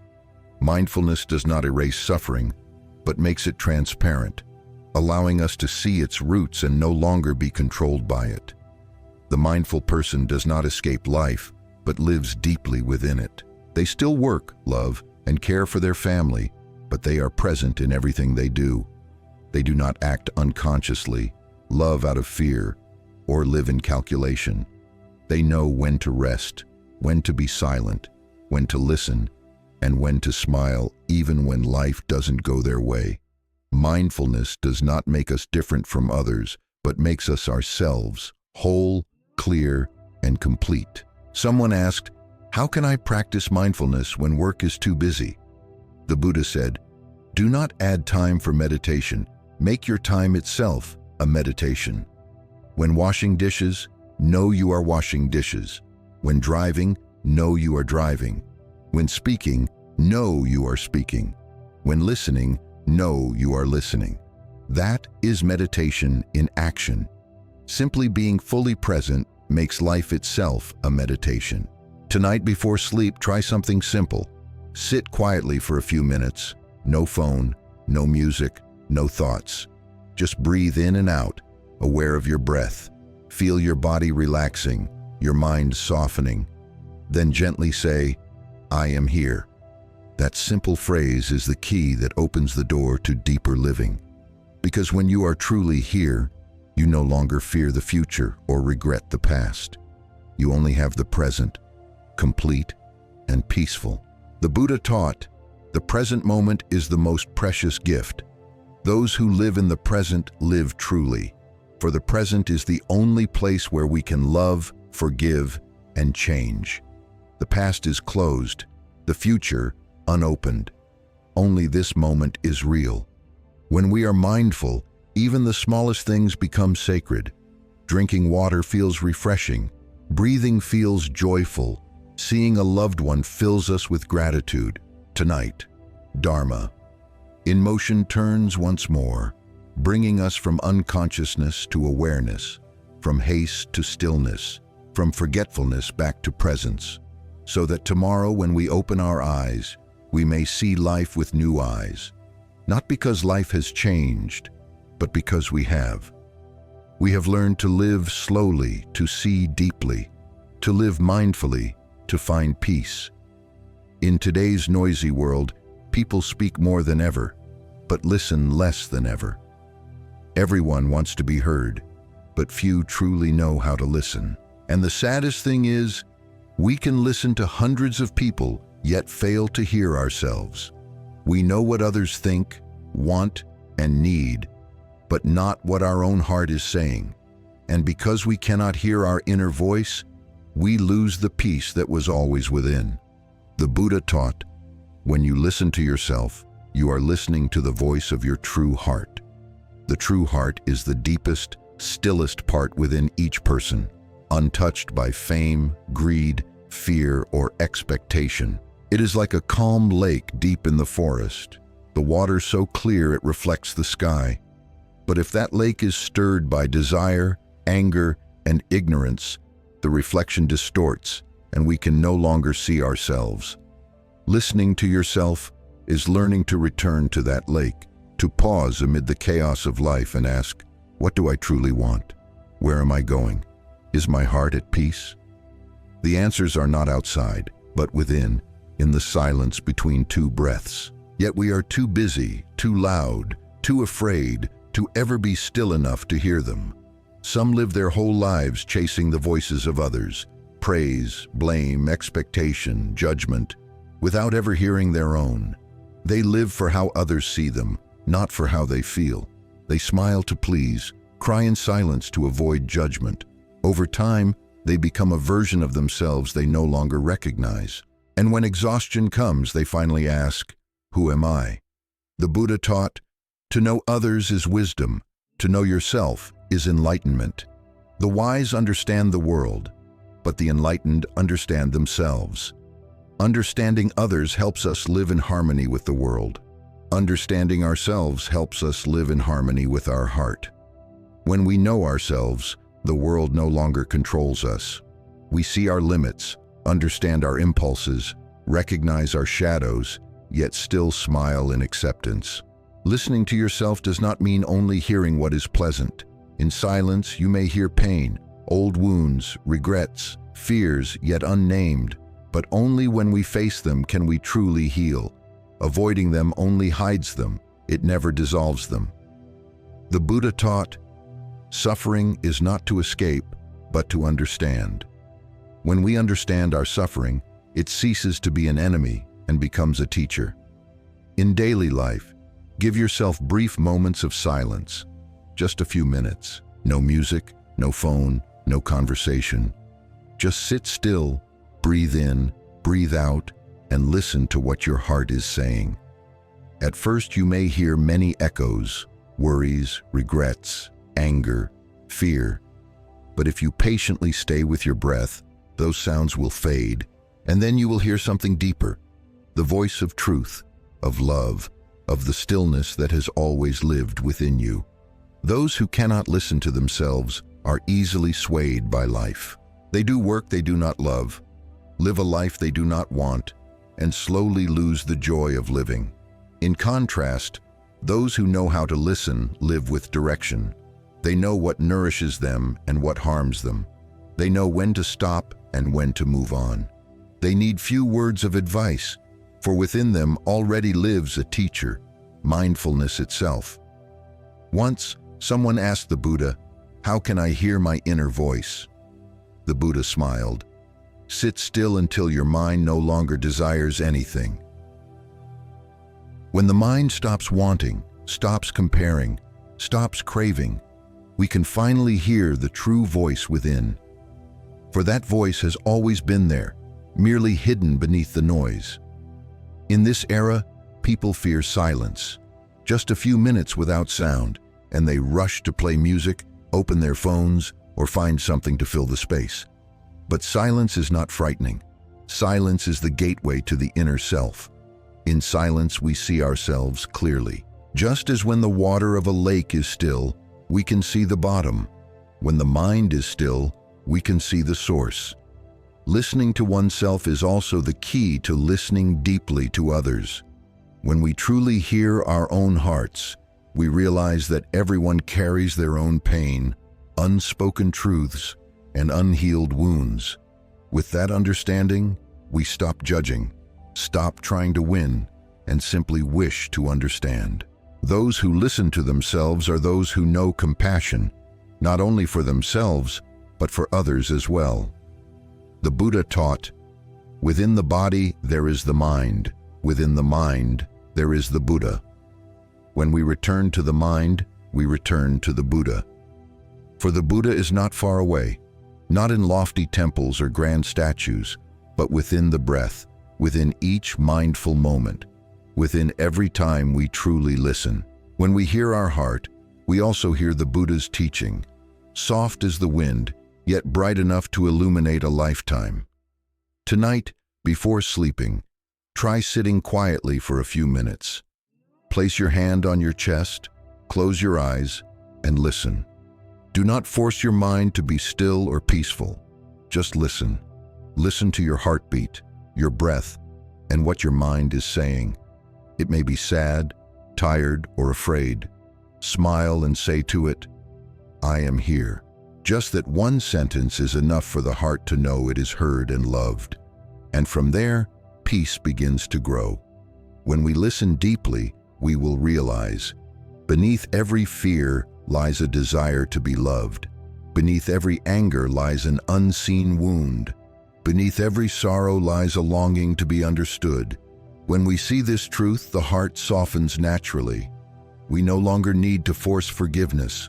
Understanding itself gives birth to it. We no longer need to force compassion. True listening brings it forth.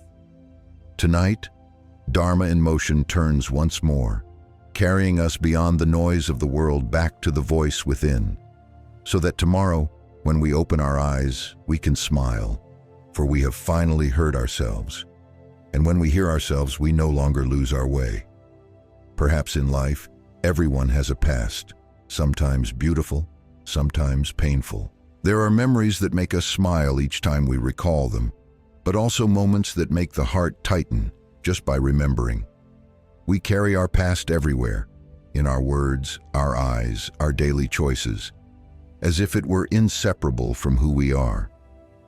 Yet the Buddha taught, the past has gone, the future has not yet come. Only the present moment is where we truly live. And yet most of us live in what no longer exists. We think endlessly about what could have been better. We torment ourselves over old mistakes. We grieve for those who left, the chances we missed, the words we never said. And in doing so, we forget that while we stare backward, the present, filled with sunlight, love, and life, quietly slips away. People often say, time heals all wounds. But in truth, time heals nothing. Only letting go does. The Buddha taught, letting go is not forgetting, but no longer being bound. But letting go of the past does not mean erasing memory. It means seeing it differently. We do not need to deny what happened or pretend it didn't hurt. We simply no longer let the pain control us. The past is like a movie that has already ended, yet many remain in the theater, weeping at the final scene, forgetting that outside, the sun is rising. Those who cannot let go of the past are like travelers carrying heavy burdens on a long road, each step more weary, each day heavier. They live today with the mind of yesterday.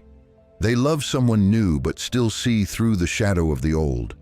They receive new chances but fear repeating old failures. And thus, they trap themselves in an invisible cage of memory, a cage built not by others, but by their own regret. Yet the past is not evil. It is a teacher. If we look back to understand, it is a master. If we look back to grieve, it is a chain. The Buddha once said, "The wise use the past to learn, the foolish use it to suffer." Such simple words, yet so deep. When we learn from pain, pain becomes light, but when we only cling to it, it becomes darkness.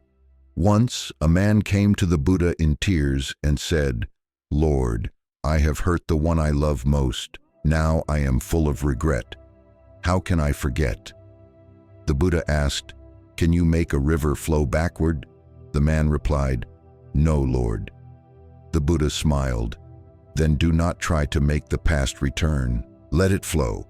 But you can do something else. Learn so that the river will not take the same path again." The man understood and bowed in gratitude. For letting go is not forgetting, but understanding so as not to repeat. In life, people often say, "Live for the present," yet few truly understand what it means. To live for the present is not indulgence, it is mindfulness in every moment. It is knowing that you are alive, breathing, loved, and able to change. When the mind is trapped in the past, it cannot see the beauty of now, like someone watching the sunset while lost in old memories. No matter how beautiful the light, it cannot touch them. Letting go of the past is a lesson in courage. Courage to face, to forgive, to accept that some things could not have been otherwise. Those who can let go are the strongest, for they understand that everything happens at the right time. If that person had not left, we would not have learned about loss. If that thing had not broken, we would not know how to cherish. If that pain had not come, we would not know how strong we could stand. The Buddha taught, "Nothing is lost. Everything is transformed. A tree does not mourn its fallen leaves, for it knows spring will come again. So too with us.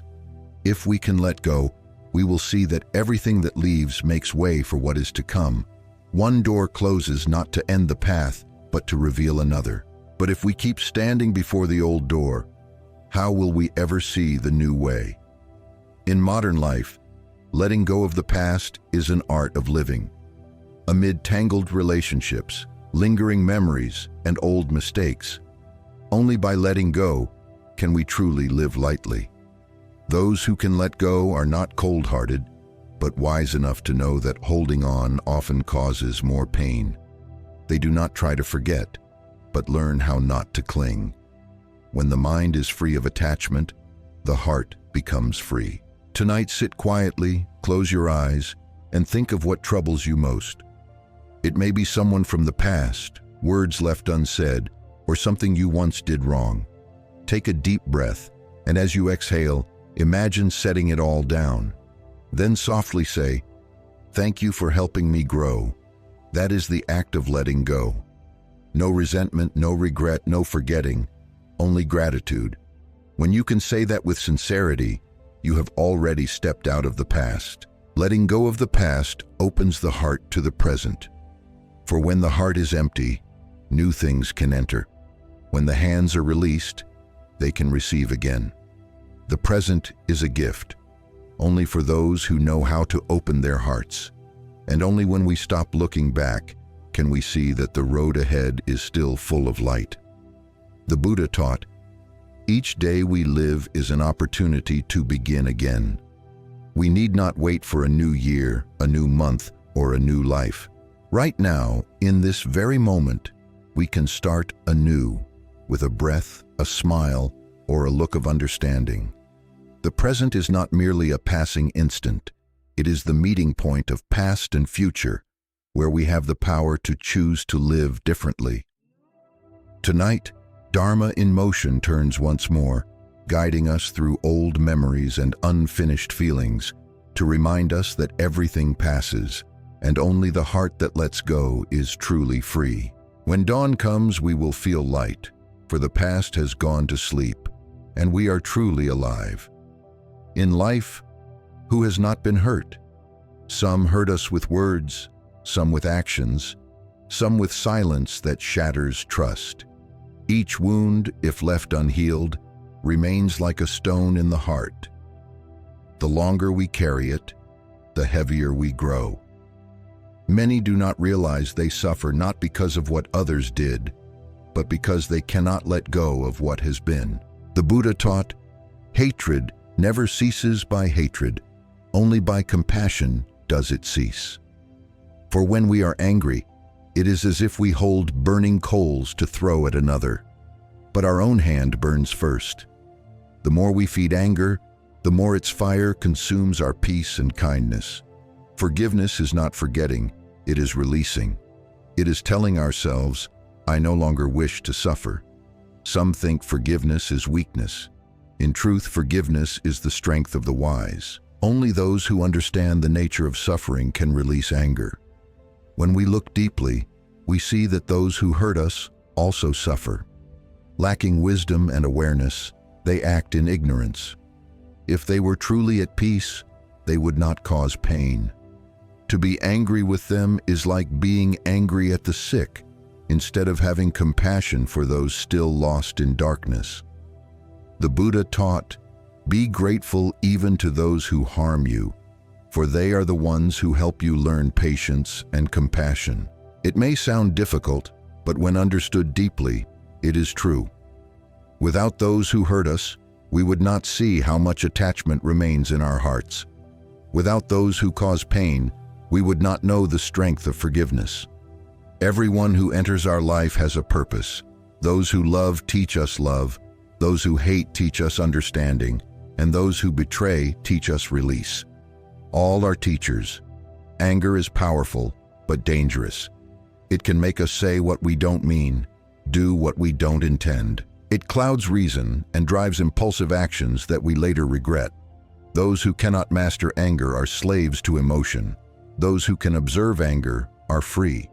When we notice anger arising, look directly at it without reacting. It dissolves. But if we hold it, feed it with thought and hatred, it grows until we are imprisoned in the fire we built. Forgiveness is not for others. It is for ourselves. To forgive is not to say they were right. It is to say we choose peace over being right. For some arguments will never have an answer. Some wounds no apology can heal. Only letting go can. When we no longer seek to prove who's right or wrong, we step out of the endless circle of resentment. One day, you will realize that the person who once hurt you no longer has power to wound you. Not because they changed, but because you did. You no longer see them through the eyes of a victim, but through the eyes of understanding. You no longer seek revenge, for you know the one who suffers most from hatred is yourself. Forgiveness does not deny justice.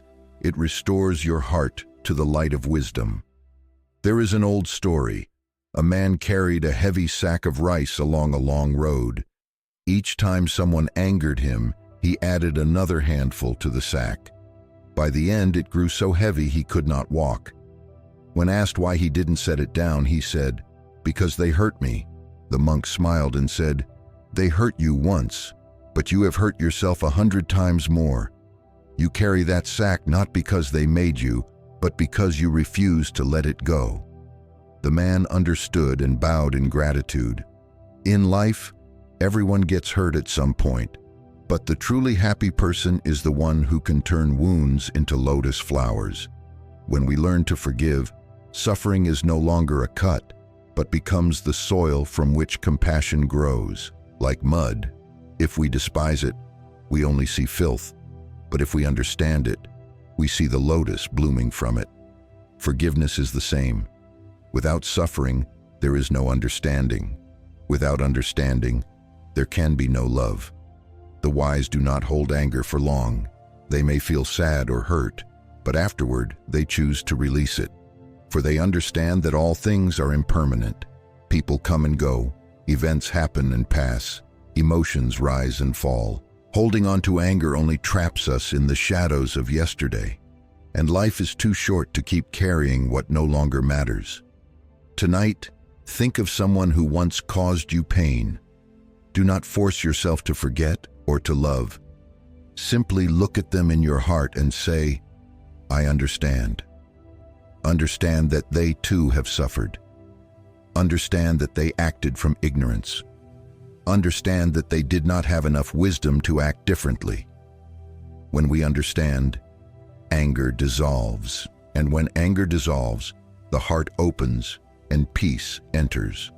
Forgiveness is not a single act, but a journey back to a greater heart. The Buddha taught, letting go of anger is liberation.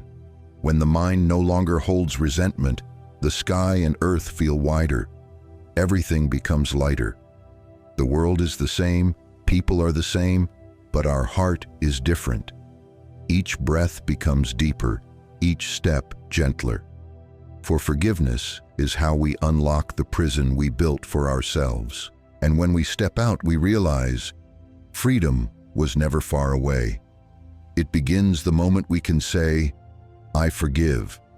Tonight, Dharma in motion turns once more, carrying us through wounds, resentment, and anger to rediscover the compassion that was always within, so that tomorrow, when we open our eyes, we can smile softly, knowing that the first person freed by forgiveness is ourselves.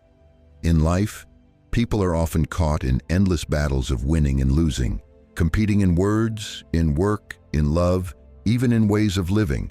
Some feel uneasy when others are praised. Some constantly seek to prove they are right, more capable, more deserving. Yet the more we want to win, the more we lose, not to others, but to our own peace. The Buddha taught, better than conquering 1,000 armies is conquering oneself. A simple saying, yet it holds the essence of the path. For victory outside is temporary. Victory within is eternal. When we defeat others, pride lasts only a moment. When we overcome our own ego and rivalry, peace lasts a lifetime. The world often thinks that not competing is losing, but those who understand the Dharma know that not competing is the true victory. For those who compete, let others control their emotions. When someone says something we dislike and we rush to react, we lose control. When someone surpasses us and we feel discomfort, we give them space in our hearts. But those who do not compete are like calm water. The wind may come and go, yet the water remains clear. There is a story of a man who came to the Buddha and tried to provoke him with harsh words. The Buddha simply smiled and said nothing. The man, angered, asked, "Why do you not respond?" The Buddha replied, "If someone gives you a gift and you do not accept it, to whom does the gift belong?" The man was silent. The Buddha continued, "Then the words you offer, I do not accept, so they remain with you." That response reveals the wisdom of one who does not contend. They do not need to win through words, for they have already won through their mind. In modern life, the desire to compete is the root of much suffering. We want to prove we are smarter, more talented, more loved. We compare ourselves to others on social media, at work, in every small corner of life. Yet the irony is, the more we compare, the more insecure we become. For when the mind wants to be more, it is secretly afraid of being less. The one who always wants to win is the one most afraid to lose. The Buddha taught, when the mind no longer wants to surpass anyone, that person is truly free. Because when there is no rivalry, no comparison, we can finally live as ourselves. We no longer need to run fast to outpace anyone, only to walk our own path. We no longer need to prove we are good, only to know we are growing. Life is not a competition, but a journey of the soul. Each being has their own path, timing, and karma. Comparison is meaningless, for the lotus never competes with the rose. The wise live lightly because they neither seek to win nor fear to lose. They simply give their best in everything, and whatever the result, they smile and accept it. For they understand that all things follow cause and condition. When the seed is good, the fruit will be good. Striving and struggling only disturb the mind, and a restless heart never wins. In the Four Noble Truths, the Buddha said, "The root of suffering is craving and attachment. Craving is desire, attachment is clinging. The urge to compete is a form of attachment to ego, to recognition, to being seen. But when we loosen the grip of self, we naturally feel lighter. The bigger the ego, the heavier the suffering. The smaller the ego, the wider the heart. Those who do not contend are not weak. They are wise enough to know what is and is not worth fighting for." Once, a Zen master said, "Those who wish to win will eventually lose. Those who are willing to lose will ultimately win." Winning and losing are but worldly ideas. In the way of the Dharma, there is only peace or unrest. When you triumph over others but feel no peace inside, that is not victory. When you accept loss yet remain calm within, that is true victory. The wise do not seek victory in arguments, but victory within the heart. Think for a moment. In a single day, how many times do we unconsciously compete? In our words, in our thoughts, in our actions? Sometimes, over a single wrong word, we insist on proving we are right. Sometimes, over something trivial, we refuse to yield. Yet when night falls and we look back, none of it truly matters. What is right or wrong today will soon fade. What remains are our feelings and our kindness. So why not choose peace over victory? The Buddha taught, "Those who yield are those with merit." Yielding is not weakness, but wisdom, knowing that inner peace is more precious than being right. When we yield, we sow good seeds. When we compete, we plant the seeds of suffering. One act of patience brings 9 blessings. An old saying that sounds simple but carries timeless wisdom. For patience is not to lose, but to keep the heart clear. When the heart is pure, any harsh word becomes light. In this age, when everyone seeks to prove themselves, those who remain silent are the most admirable. They do not need many words to be recognized. Their peace itself is the answer. When we no longer need to win, every confrontation disappears. When we no longer need to be right, life becomes vast. When all we seek is calm, every noise falls silent. Tonight, before you sleep, look back on your day. Did you argue just to prove you were right? Did you feel uneasy when someone surpassed you? If so, do not blame yourself. Simply smile and notice. Then whisper within, "From now on, I choose peace." For the one who chooses peace has already learned that conquering others lasts a moment, but conquering oneself lasts forever. The Buddha taught, "The wise are like water. They contend with no one, yet blend with all." Water is soft, yet powerful. It passes through stone without a fight, and yet the stone wears away. Those who live like water follow the way. They do not resist, do not argue, do not cling, but quietly flow toward peace. Tonight, Dharma in motion turns once more, guiding us through the lessons of winning and losing, right and wrong, to understand that, in the end, no one truly wins or loses. Only those who can let go are truly free. And when morning comes, if we can smile no matter what others say or do, that is the sign of a mind that has triumphed over itself. In life, the more successful or respected a person becomes, the easier it is to fall into the trap of pride. The ego begins to grow, clouding clarity. We start to think we are superior, that our opinions are always right, that our way is the best, and slowly, humility fades away. Yet the Buddha taught, the wiser one becomes, the more they bow their head. The more they understand the way, the quieter they grow. For when we truly understand, we no longer feel the need to prove anything. Humility is not lowering oneself, but seeing one's true place within the vastness of the universe. When we look up at the sky, we realize how boundless it is, and how small we truly are, just specks of dust in the grand expanse. Everything we possess, fame, wealth, talent, beauty, fades like morning dew. When we see this clearly, arrogance naturally dissolves. The Buddha once told a story. One day, a young student came to a Zen master and said proudly, "I have read all the scriptures. I understand everything about the Dharma." The master smiled and poured tea into the student's cup. The cup filled, yet the master kept pouring until the tea overflowed. The student exclaimed, "Master, the cup is full. Can't you see?" The master replied, "Just like your mind, full of knowledge with no space for wisdom." The story reminds us that only when the cup is empty can it receive more water. Only when pride is released can wisdom arise. In life, the humble are those who truly listen. They do not rush to argue or to speak, for they know true understanding comes from silence. They do not boast of what they have, for they see that all things arise from conditions. Nothing belongs to anyone alone. In contrast, the arrogant talk more, argue more, and suffer more, for they constantly fear being surpassed, fear losing their place. The Buddha taught, the arrogant stand atop a mountain of illusion. The higher they climb, the lonelier they become. Indeed, pride isolates.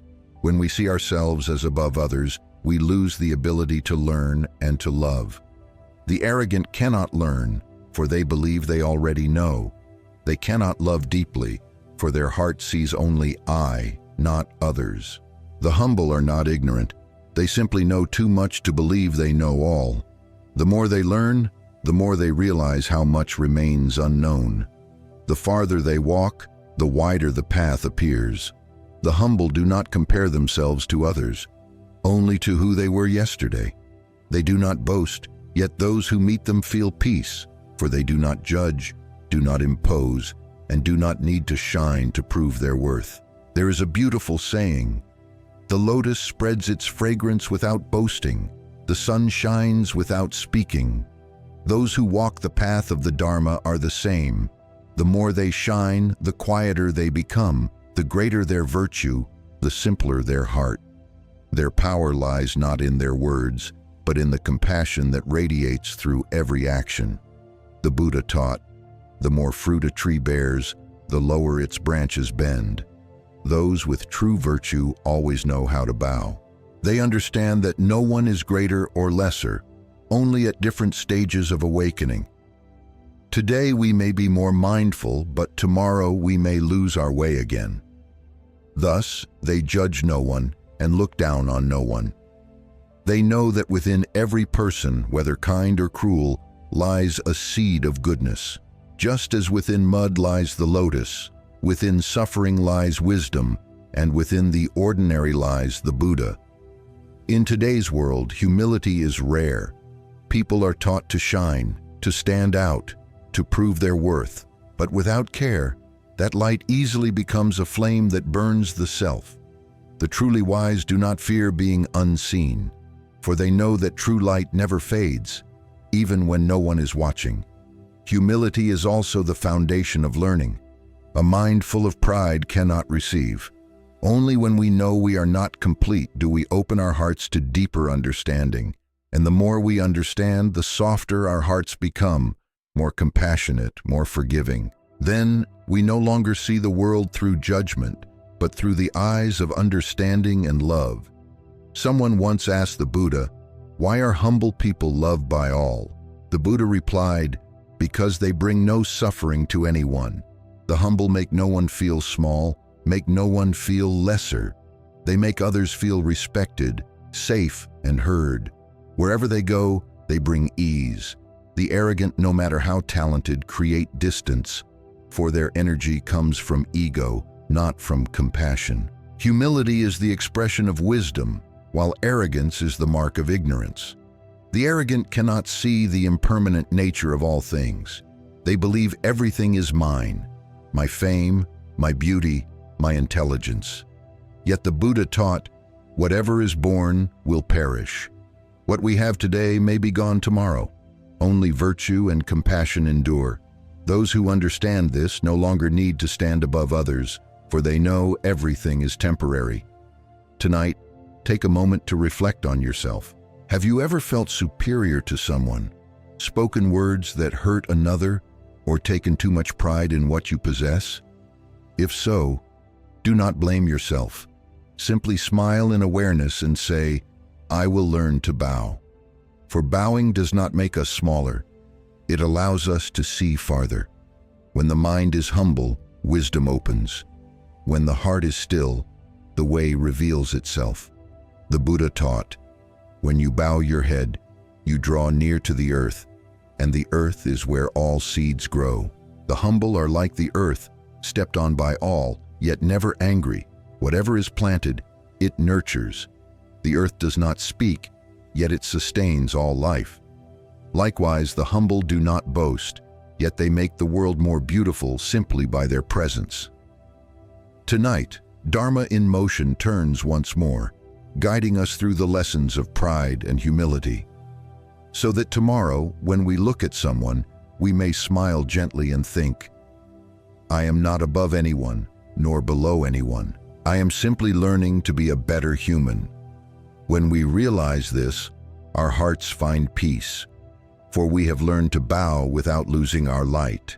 In modern life, people have more than ever, more money, more comfort, more opportunities, more connections. Yet strangely, happiness grows scarcer. We live surrounded by conveniences, yet our hearts feel emptier. Perhaps because we have gone too far, seeking happiness in distant places, while it has always been near. In the simple things we forget. The Buddha taught, there is no path to happiness. Happiness itself is the path. This means happiness is not at the destination, but in every step, every breath, every moment of the present. Yet most of us believe, only when I have this, I'll be happy. We wait for money, for love, for success, for recognition. And in waiting, we lose hundreds of days that could have been joyful. Some spend half a lifetime earning wealth, only to find that when they have enough, their health is gone and their minds are restless. They realize the most precious thing is not having more, but knowing enough. Contentment is the secret of happiness. When we know enough, we stop comparing. When we stop comparing, peace arises naturally. To know enough does not mean giving up dreams, but not trading away our present peace for the illusion of the future. The Buddha said, "The rich are not those who have much, but those who need little." This simple truth carries deep wisdom, for most of our suffering does not come from lack, but from desire. We suffer not because we have too little, but because we want too much. When the mind always craves more, the heart can never rest. But when we appreciate what we already have, everything around us feels abundant. Someone once asked the Buddha, "How can I find happiness in such a simple life?" The Buddha smiled, "Look deeply." To look deeply is to see the universe in every small thing. A flower is not just a flower, it holds the sun, the rain, the soil, the air, and time itself. When we drink a cup of water, we feel refreshed. But looking deeply, we can see rivers, clouds, rain, and the hands that brought it to us. Everything is interconnected. When we truly see this miracle, gratitude naturally blooms, and from gratitude, happiness arises. In daily life, it is the ordinary things that are most precious. A warm meal, a good night's sleep, someone to talk to, a day without illness, a morning with sunlight. Yet we often recognize their value only when they are gone. When lying in a hospital bed, we realize how priceless health is. When far from home, we long for familiar laughter. When we lose someone we love, we regret the simple embraces. Therefore, the mindful do not wait until lost to appreciate. They know happiness is here, in this very moment. The Buddha taught, "A gentle smile is meditation." When we smile with gratitude, our hearts open. When we are grateful, suffering shrinks. Happiness does not come from gaining something new, but from seeing the old with new eyes. A morning cup of tea, if drunk in haste, is just water, but if drunk mindfully, it is a gift of heaven and earth. A path we walk every day, if seen with a busy mind, is just a road. But with a peaceful mind, every leaf, every breeze whispers happiness. Simple happiness does not mean living poorly, but living consciously, knowing we do not need much to feel enough. It is being able to sit quietly, doing nothing, yet feeling warmth inside. It is watching a flower bloom and feeling peace overflow. The happy person does not need to have everything, for they cherish every little thing. They do not need the world's approval, for they have already recognized their own worth. Once a man came to a Zen master and asked, "Master, what is a happy life?" The master replied, "Waking up in the morning and realizing you're still alive, that is happiness. Eating your lunch and finding it delicious, that is happiness. Hearing someone's laughter in the afternoon, that is happiness. Sleeping peacefully at night, that is happiness." The man was surprised. "But those things are so small." The master smiled. "You see them as small only because you do not look with an awakened heart. When you are mindful, you will see that nothing is small." Modern people often seek happiness far away, in travel, in success, in the perfect relationship. But all these things change. Only the happiness that arises from within endures. When the mind is at peace, every place is worth living in. When the heart is calm, every scene is beautiful. When the soul feels full, nothing is lacking. Simple happiness is also a lesson in letting go of expectations, of competition, of unnecessary worries. When we let go, the heart becomes empty. When the heart is empty, happiness has space to enter. The more we carry, the heavier we feel. The simpler we live, the fuller we become. Tonight, sit quietly and turn off all the surrounding noise. Look around. Your room, the light, the air, a loved one nearby, or simply the breath going in and out. All of it is a miracle. You've just forgotten to notice. Then smile softly and whisper, "I am happy." Not for any special reason, but simply because you are alive, breathing, and present in this moment. The Buddha taught, "When the mind is at peace, even an ordinary life becomes beautiful. Indeed, life doesn't have to be grand for us to feel joy.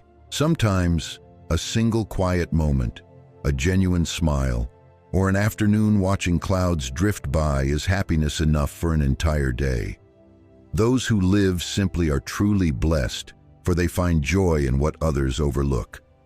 Tonight, Dharma in motion turns once more, bringing us back to simplicity, to remind us that happiness is not far away, not waiting for completeness, but present in this very moment, so that tomorrow, when we open our eyes, we can smile and say, as long as I can still be grateful, still love, I already have happiness.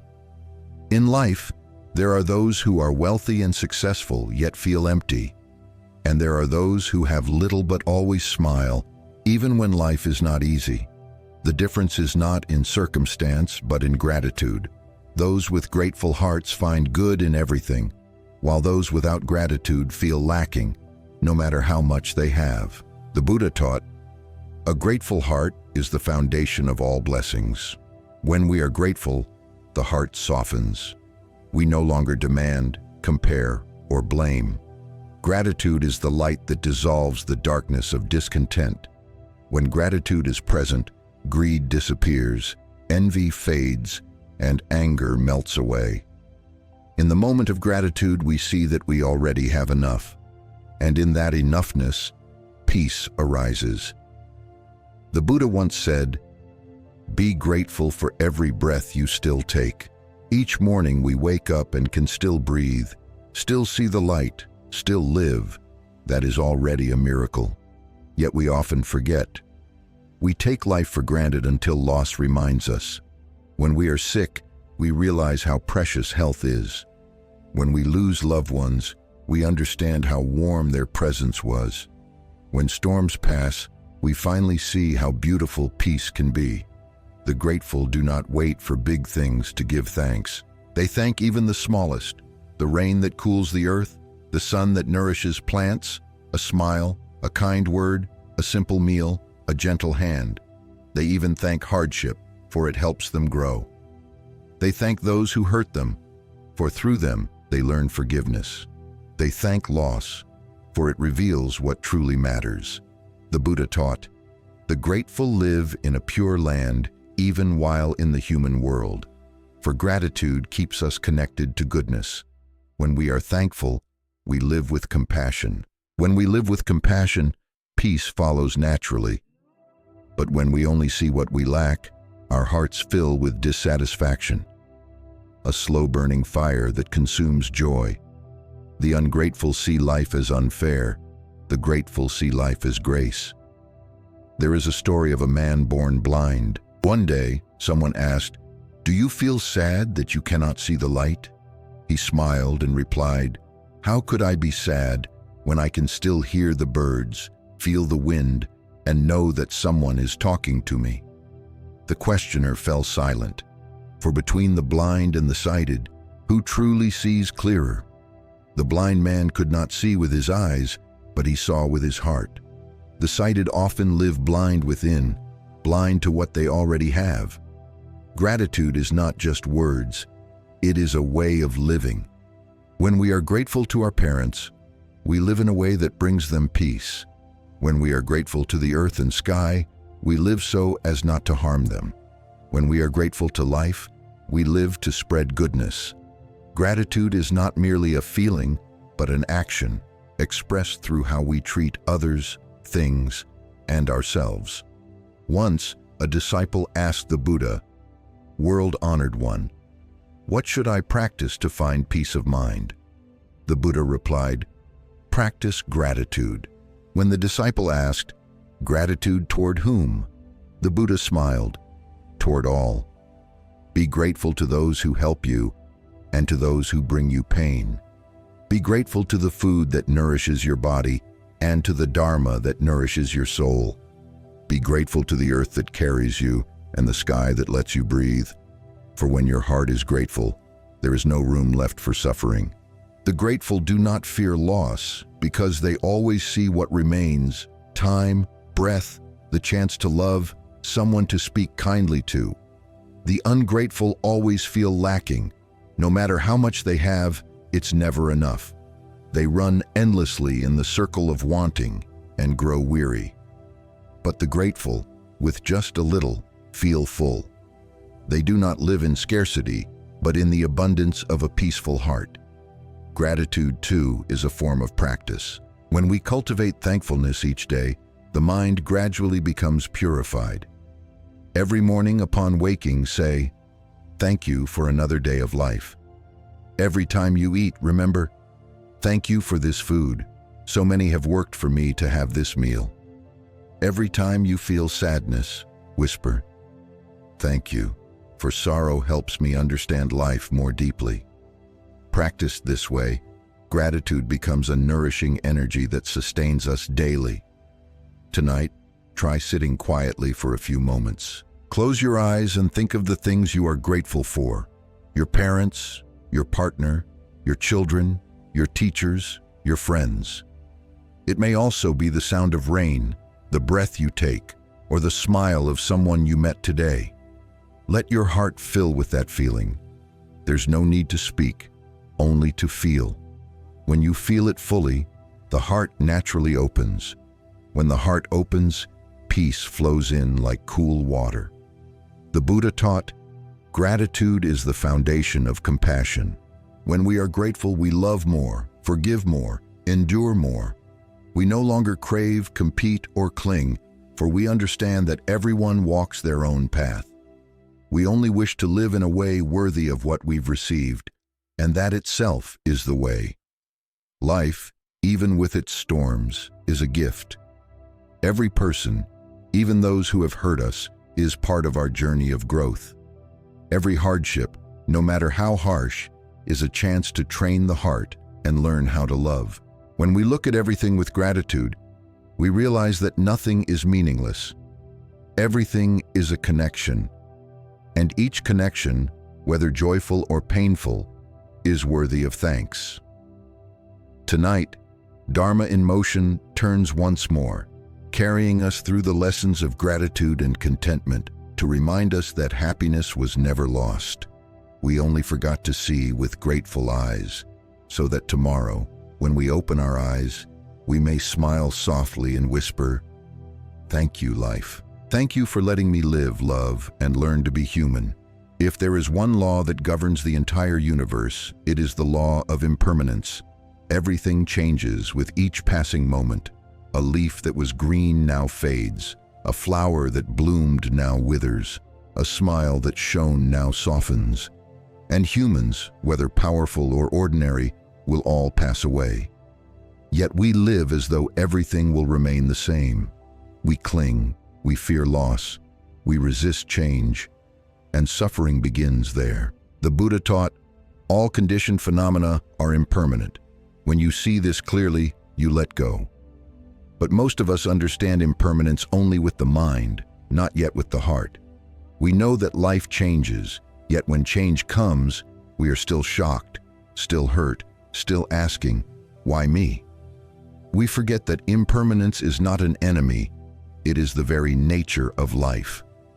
Because of impermanence, flowers bloom. If spring stayed forever, they would have no reason to blossom. Because of impermanence, we grow.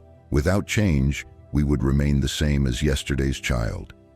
And because of impermanence, our suffering too will pass. Someone once asked the Buddha, "Why do you teach us to contemplate impermanence?" The Buddha smiled, "Because when you truly see impermanence, you cling less. When you cling less, you suffer less. Indeed, the root of suffering lies not in loss, but in attachment. When we cling to a person, a relationship, a title, or a belief, we fear its change. But life is a river. No one can step into the same water twice. Trying to hold it still is futile. Even as we grasp it, it changes. The Buddha said, "What is born will die. What is joined will part." When we understand this, we stop fearing change. Instead, we begin to cherish each living moment. Those who see impermanence do not live carelessly, they live more deeply. They love without fear of loss, because loss is natural. They rejoice without clinging, knowing joy too will fade. They grieve without despair, knowing sorrow cannot stay. They live like someone watching the rain, not wishing it to stop, not fearing it will fall, simply smiling at each drop as part of life itself. There is a story of a king who asked a Zen master, "Master, give me a phrase that will keep me humble in joy and hopeful in sorrow." The master wrote 4 words, "This too shall pass." Such a simple sentence, yet vast in wisdom. It is the truth of all things. Everything, joy or pain, glory or loss, will pass. When we see life through the eyes of impermanence, we begin to learn letting go. Letting go is not abandoning, but accepting that we cannot hold on. When we stop trying to control what cannot be controlled, we feel light. Every meeting is a connection, every parting, destiny. Every smile is a pause in the flow of impermanence, seen only by those who are awake. In modern life, impermanence appears in every small thing. Today we are healthy, tomorrow we may be ill. Today we have someone dear, tomorrow they may be gone. Today we have an opportunity, tomorrow it may vanish. Yet it is impermanence that makes life precious. Without limits, we would never learn to value. Without knowing that life is finite, we would not live deeply each day. The Buddha taught, "When you see impermanence clearly, you live with compassion. For when we understand that all beings will age, fall ill, and die, we no longer stay angry for long. We no longer wish to compete or cling, knowing all will fade like smoke." Those who see impermanence clearly are the kindest, because they know we are all walking the same path, only at different times. Impermanence also teaches us how to love in the right way. When we realize that those beside us cannot stay forever, we love them more gently, more deeply. We no longer speak harsh words or cause harm, for we know that one day there may be no chance left to say, "I'm sorry." Every moment together becomes precious, for we understand that nothing ever repeats twice. Someone once said, "Knowing impermanence makes me sad, because everything is lost." But in truth, understanding impermanence does not bring sadness. It brings awakening. Awakening to see that nothing is worth clinging to, and nothing is worth fearing. Impermanence is not loss, but the natural rhythm of life. Flowers wither so new ones may bloom. Day gives way to night. Rain falls so the earth may grow green. People come so we can learn love. People go so we can learn letting go. Tonight, sit quietly and think of what once caused you pain, perhaps a past relationship, an unfinished dream, or a wound that still aches. Then whisper softly, "This too shall pass," not as comfort, but as truth. When you truly believe it, your heart will settle like a lake after the wind. For to understand impermanence is to step into peace. The Buddha taught, "Impermanence is the nature of all things. One who understands impermanence no longer fears death." Because such a one has seen, nothing is truly lost, only transformed. Just as a cloud dissolves to become rain, river, or mist, it only changes form, never disappears. So too with human life. When we leave this world, we do not end. We return to another form of being. Knowing this, we live lightly and die lightly. Tonight, Dharma in motion turns once more, carrying us through the lesson of impermanence, to remind us that life changes not to take away, but to teach us how to love, how to live, and how to smile amid change. So that tomorrow, when we wake, we may look at the morning sun and whisper, "Thank you, impermanence. For without you, I would never know how precious this moment truly is." In life, humans tend to want to control everything. We want things to go our way, others to think as we do, the future to follow our plans, and relationships to meet our expectations. Yet the more we try to control, the more we suffer. For life does not move by our will, but by the law of causes and conditions. The Buddha taught, all things arise through conditions. When conditions come together, there is union. When they disperse, there is separation. When we understand this, we learn to let go. Letting go does not mean indifference, but acceptance that some things lie beyond our reach. We still give our best, still live sincerely, but without attachment to outcomes. For results do not belong to us. They belong to causes and conditions. Those who seek control often live in tension. They fear that what they desire will not happen, or that what they fear will come true. They try to grasp everything, work, money, even others' emotions, but no one can hold water in their hands. The tighter we grasp, the faster it slips away. The more we try to control, the further we drift from freedom. Someone once asked the Buddha, "Why do I feel more tired the harder I try to make everything perfect?" The Buddha smiled, "Because you are swimming against the current. Life flows by its own causes. You are trying to bend it to your will." The man asked, "Then what should I do?" The Buddha replied, "Swim, but do not fight the flow. Move with the water, and you will arrive." Letting go of control is not passivity, but wisdom, knowing the line between what we can and cannot do. We can plant the seed, but we cannot force it to sprout. We can love someone, but we cannot make them love us back. We can be careful, but we cannot prevent every storm. Understanding this, we live more lightly, for when we let go, we no longer resist life, we flow with it. The Buddha taught, "The one who understands the way lives in harmony with conditions." To live in harmony is not to surrender, but to see clearly that nothing stands still. Such a person lives within life's flow, yet keeps their heart calm. They work wholeheartedly, yet without attachment. They love sincerely, yet without possession. They know that when conditions are right, flowers bloom. When they fade, leaves fall, and they smile at both. In modern life, people are obsessed with control. We plan each day, each year, arranging everything carefully, believing that with enough preparation we can avoid suffering. But life does not follow our maps. Sometimes rain falls just after we pitch the tent. Sometimes loss arrives right after a smile. That truth may hurt at first, but once understood, it brings peace. For we realize nothing is wrong. Everything unfolds as it must. When we release control, we begin to trust. Trust in karma, that good seeds yield good fruit. Trust in the Dharma, that all things happen for a reason, never by chance. Trust in ourselves, that whatever comes, we can endure. This trust is not blind faith, but wisdom. With wisdom, we see. Our role is to do our best, and life's role is to unfold according to its causes and conditions. There is a story that tells of a young monk who was afraid of making mistakes. Every day he prayed for things to go smoothly, without trouble. One day, the Zen master asked him, "If you do not want waves, why are you on the sea?"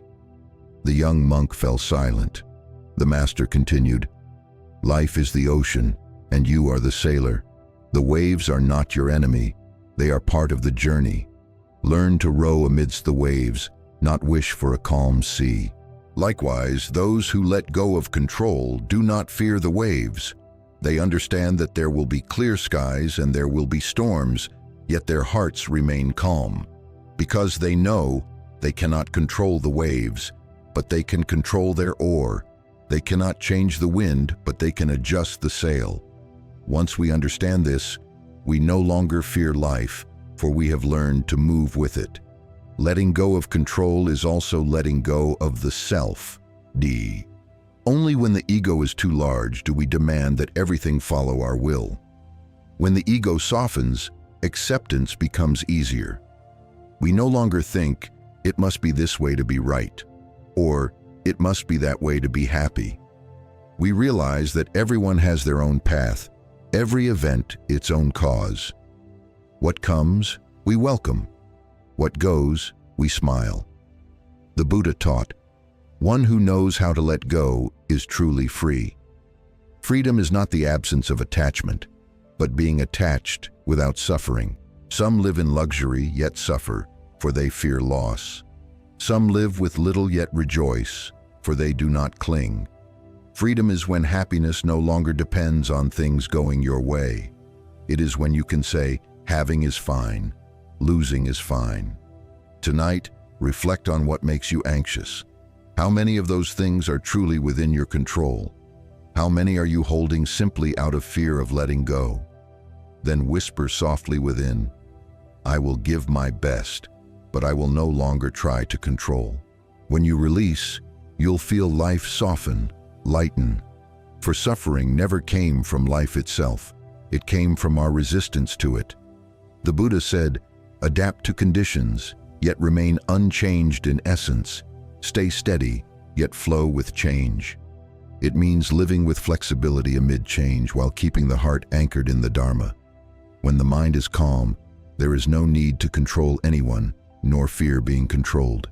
You simply live, love, act, and smile at whatever comes. Tonight, Dharma. In motion turns once again, carrying us through the lesson of release and trust, so that tomorrow we may wake with lighter eyes and whisper, I no longer need to control. I only need to live rightly, and all things will fall into their rightful place. On the lifelong journey toward happiness, humans have always longed for freedom. Freedom of time, of choice, of emotion. Yet the more we seek it, the more bound we become. Bound by work, by others, by duty, and deepest of all, by our own thoughts. The Buddha said, no chain is stronger than the chain of the mind. For it is the mind that imprisons us, even in a world that seems open. Some travel far to find freedom, only to arrive still burdened. Some renounce everything, yet their hearts remain troubled. For freedom does not lie outside, it lies within. Even in a prison cell, if the mind is at peace, one is free. But in open mountains, if the mind is restless, one is imprisoned. True freedom is when we are no longer ruled by craving, anger, or ignorance. The Buddha said, the free person is one who masters their mind. Such a person does not let joy depend on others, nor pain on their words. They can smile in the storm, knowing the storm too belongs to the sky.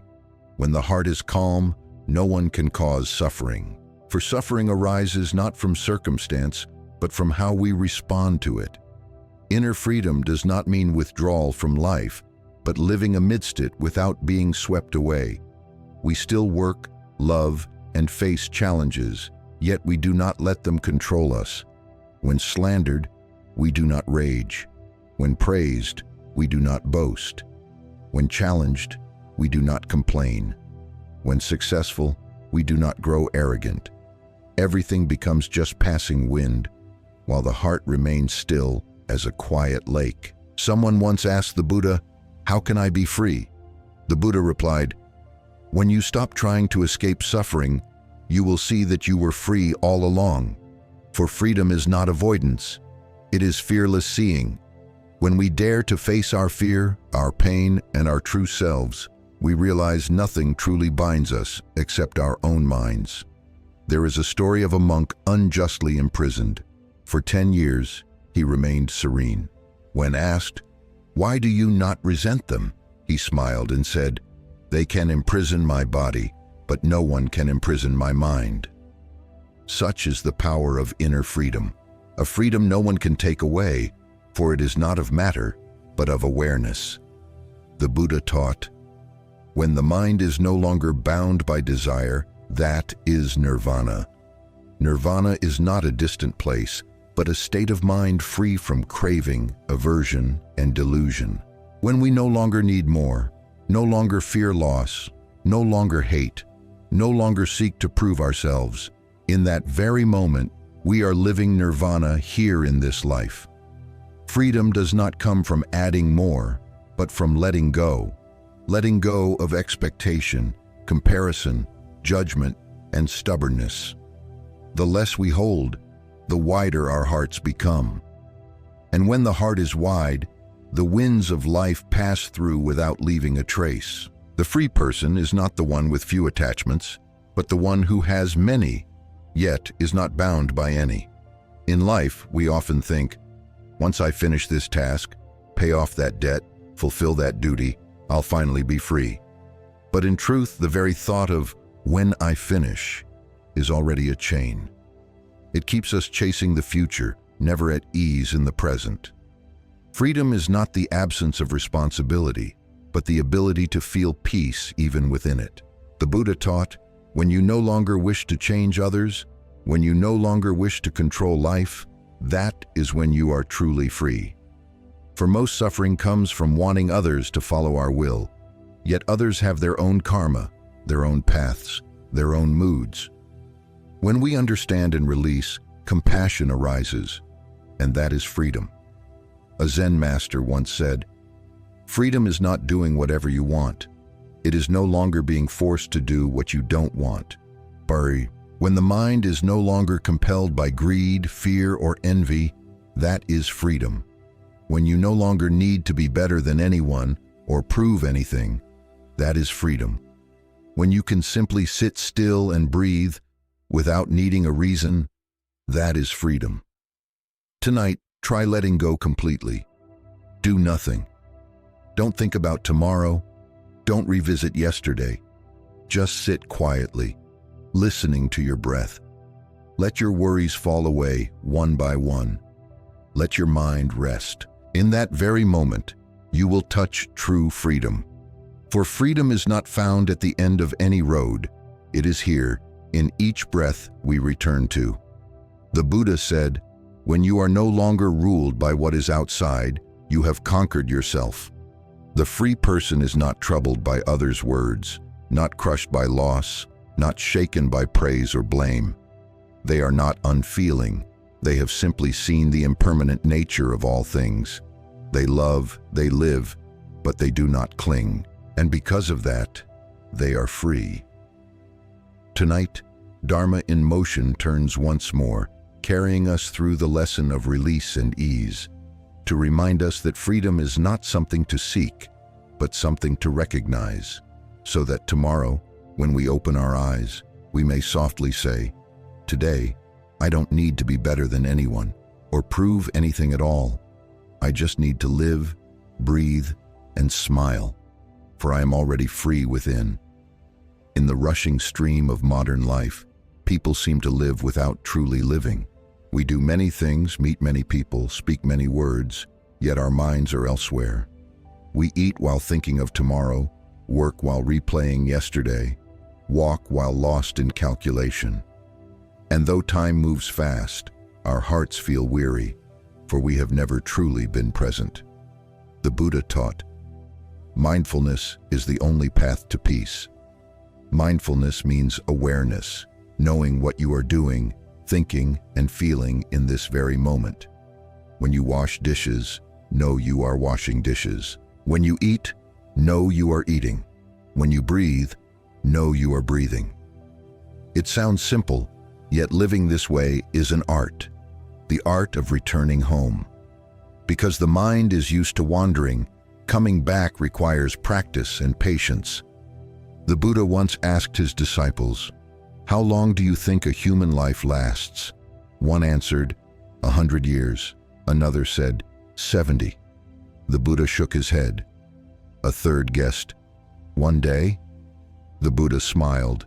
No, a human life lasts only as long as a single breath. For when the breath stops, everything stops.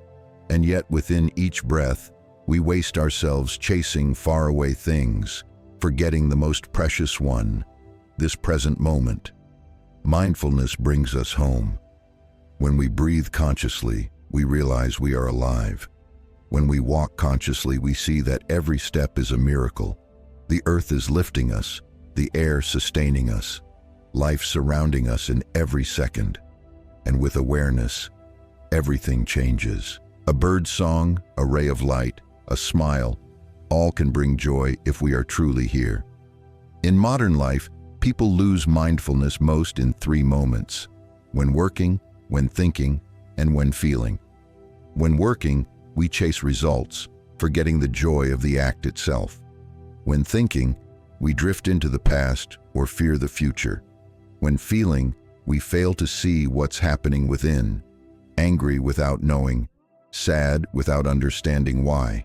Mindfulness lets us see these things. When we see our anger, it weakens.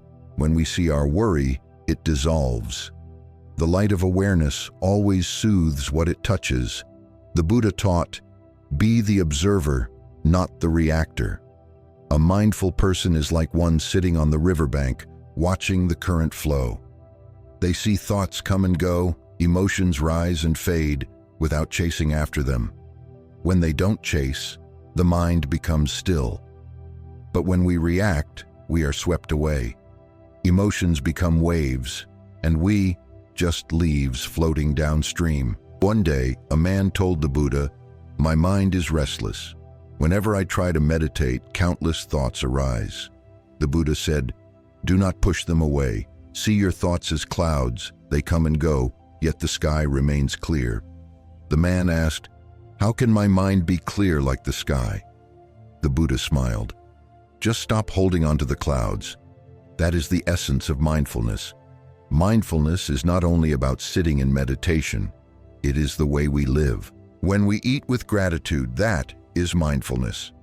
When we speak with kindness, that is mindfulness. When we listen to someone with our whole heart, without judgment, without interruption, that too is mindfulness. For mindfulness not only brings calm, it brings love. When we are truly present, others can feel the peace radiating from us. A mindful person is a gift to the world. In daily life, whenever you feel restless, return to your breath. Breathe in, knowing you are breathing in. Breathe out, knowing you are breathing out. No need to force or correct, just be aware. In that moment, the mind is refreshed. The world outside remains the same, but your heart is different. Because mindfulness does not erase problems, it erases the suffering around them. Someone once asked Zen master Thich Nhat Hanh, "Teacher, I want peace." He replied, "Don't look for peace, just breathe mindfully, and peace will come on its own." Peace does not come from effort, but from presence. When we are truly here, no longer caught in the past, no longer worrying about the future, the peace already within us naturally reveals itself. Tonight, try something simple. Before sleeping, don't reach for your phone. Don't plan for tomorrow. Just sit quietly. Inhale deeply. Exhale slowly. Feel the breath moving in and out of your chest. Let your thoughts dissolve. In that stillness, you are touching mindfulness, touching true life. The noise outside fades, leaving only breath, heartbeat, and gentle silence. The Buddha taught, "In every mindful step, one can touch nirvana." For nirvana is not far away. It is the moment free of distraction, free of fear, free of escape. Simply by being fully present, here, now, you have returned home to yourself.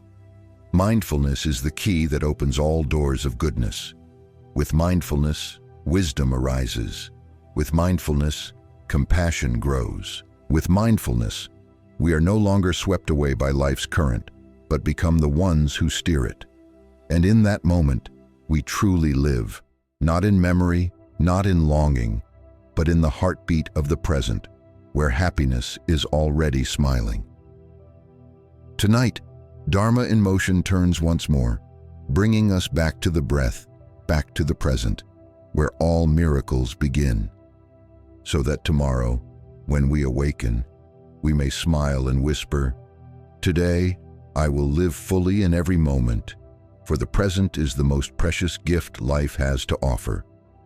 In life, there are many times we are insulted, misunderstood, or treated unfairly. In those moments, the most natural urge is to react, to argue, to defend, to prove we are right. But the Buddha taught, patience is the strength of the wise, a shining jewel in this world. And only the wise have the calm to stay silent when needed, the compassion not to strike back in anger, and the understanding to know that silence is not defeat. It is victory over oneself. People often misunderstand patience. They think it means enduring, suppressing, or submitting. But true patience is not swallowing anger or bowing in resignation. It is keeping the mind peaceful amid adversity. When we are spoken of wrongly, yet do not resent. When we are criticized, yet do not rage. When we are hurt, yet do not wish for revenge. That is patience, for we know that those who harm us are themselves in pain. Seeing this, the urge to retaliate turns into compassion. The Buddha once said, "The strong one is not he who conquers 1,000 others, but he who conquers his own anger. Anger arises as swiftly as fire, but if we do not feed it, it dies. If we pour fuel, through words, thoughts, or pride, it flares and burns away our peace. Patience is keeping that flame from spreading. One moment of patience brings 10 years of peace. One act of letting go plants countless blessings." In an old story, a man came and hurled insults at the Buddha. He said all manner of cruel things, yet the Buddha sat calmly, serene. When the man finished, the Buddha asked, "If someone offers you a gift, but you do not accept it, to whom does the gift belong?" The man replied, "To the giver." The Buddha smiled. "Then the words you have spoken, since I do not accept them, still belong to you." That single reply holds a lifetime of wisdom. The one who insults creates his own karma. Only when we accept it do we suffer. A patient person deeply understands the law of cause and effect. They know everything happens for a reason. When someone causes us pain, it may be the fruit of a seed we once planted, not to blame, but to awaken. Knowing this, we no longer need to argue, to accuse, or to hate, for we see that each person bears their own karma in their own way. Our task is not to add new karma, but to keep our hearts from creating more.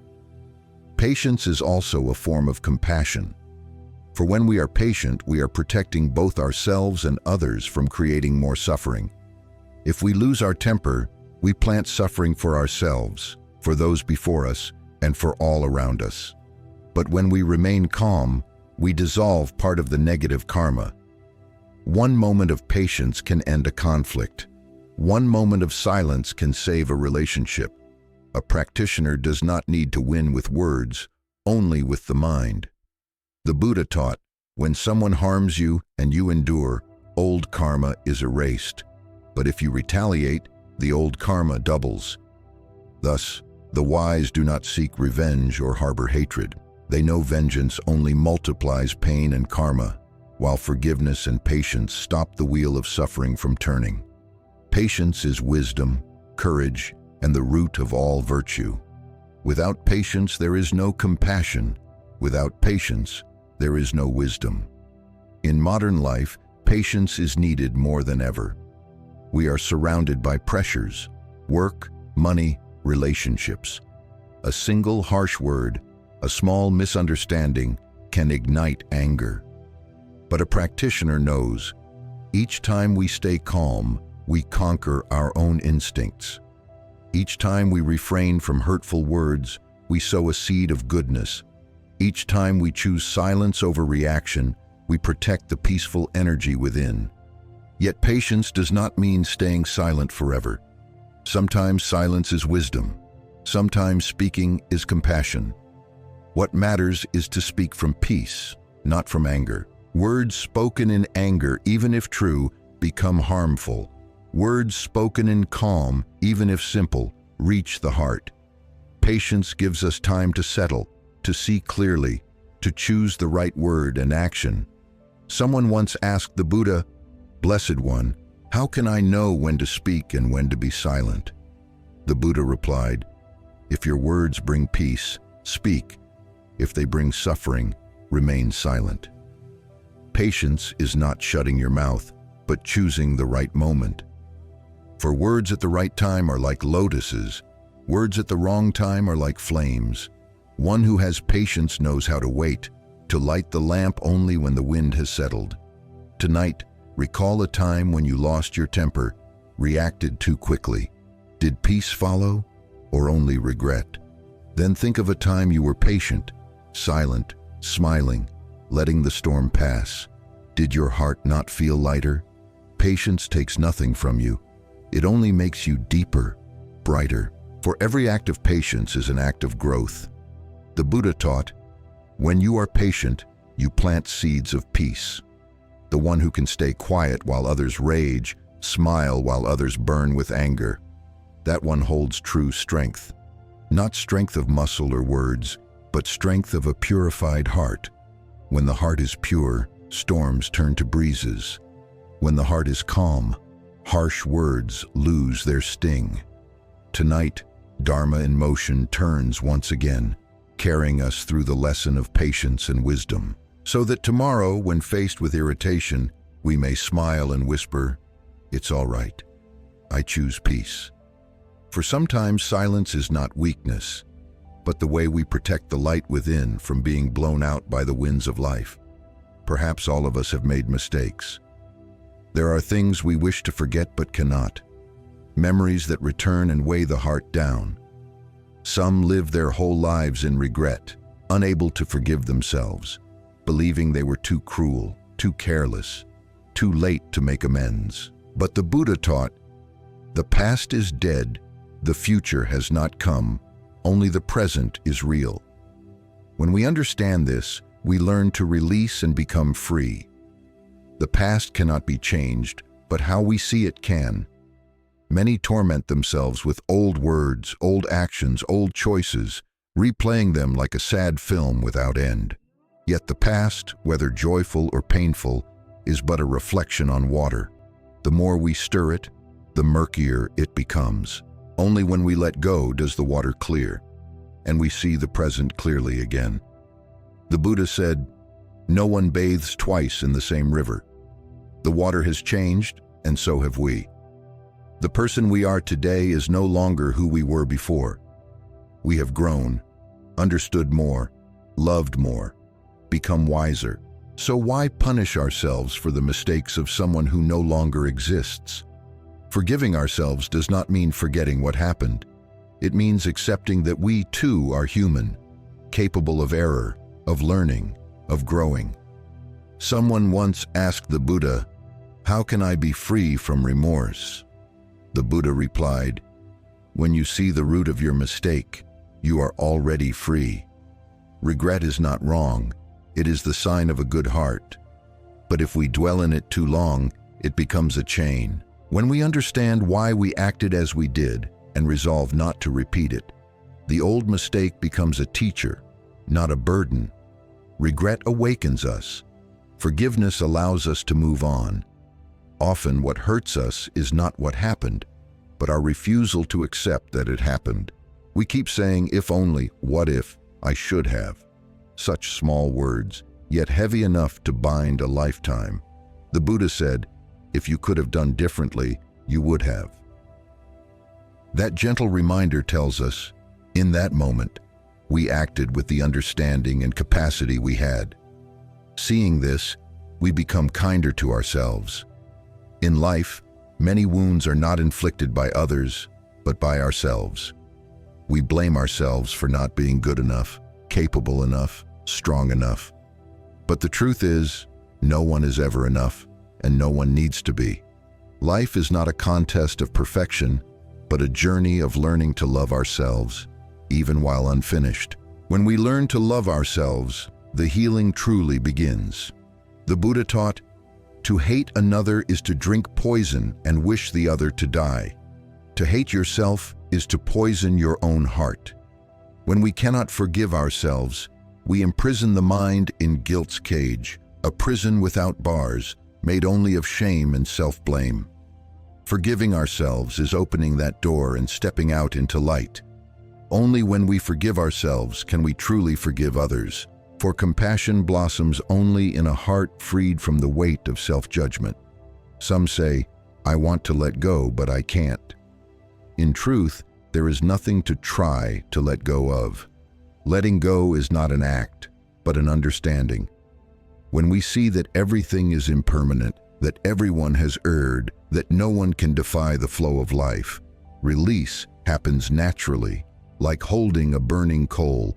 Once we realize it's burning our hand, we simply drop it, effortlessly. Once a woman came to a Zen master and said, "I suffer because of my past mistakes." The master asked, "Do you carry a heavy load on your shoulders all day?" She said, "No." He smiled. "Then why do you carry such a burden in your heart every day?" His words moved her to tears. From that day, she began to look back on her past with gratitude, for even her mistakes had made her grow. Letting go of the past does not mean denying it, but seeing it with understanding and love. When we can look back without pain, we have truly let go. When we can speak of old wounds with a smile, the heart is free. The past is not to be erased, but to remind us how to live better now. The Buddha taught, "Those who live in the past die twice, for they not only lose the present, but also chain themselves to what no longer exists." Each time your mind drifts to the past, gently bring it back with your breath. Inhale, know you are alive. Exhale, know you are beginning anew. Every breath is a chance to refresh, to restart, to love again. No one condemns us to live forever in guilt except ourselves. Tonight, sit quietly, close your eyes, and think of one memory that still pains you. A mistake, someone you hurt, or an opportunity you lost. Whisper softly, "I am sorry, my dear self. I did not know better then, and so I acted as I did. But today, I understand. I forgive you." Say it not once, but many times, until your heart softens, until tears fall, not from sorrow, but from healing. For such tears cleanse the soul. The Buddha taught, every dawn is a new life. When we release the past, we truly begin to live, fearless, regretless, unbound. Then each morning becomes a chance to renew, to love deeper, to live more fully. Tonight, Dharma. In motion turns once more, carrying us through the lesson of forgiveness and letting go, so that tomorrow when we open our eyes, we may smile and whisper, "The past has passed. I thank it for what it taught. Today, I choose to live with a peaceful heart and a soul light as a cloud." Fear is a natural emotion. From childhood, we feared the dark, losing loved ones, being abandoned, failing, falling ill, or dying. As we grow, fear does not disappear. It changes shape. Some fear not having enough, some fear losing what they love, others fear judgment. We spend our lives running from fear, yet rarely stop to see what it truly is. The Buddha taught, all fear arises from ignorance. We fear because we do not yet understand. One who truly understands the law of cause and effect no longer fears. For they know everything that happens has a reason, and nothing arises without cause. If we have sown good seeds, good fruits will come. If we are facing hardship, it is merely karma ripening. Knowing this, we cease fearing the future or resenting the past. We focus instead on planting good seeds in the present, for that is all we truly control. The Buddha said, "One with right view has no fear." Right view means seeing clearly, understanding that suffering is not punishment but a teacher. With wisdom, we stop asking, "Why is this happening to me?" and begin asking, "What is this teaching me?" That question brings not despair, but awakening. When we see all things through the eyes of cause and condition, life no longer seems frightening. It becomes wondrous. Someone once asked the Buddha, "Blessed One, why do I still worry about the future?" The Buddha replied, "Because you do not yet trust in karma. If you truly did, you would know that the future does not come from fear, but from what you do today.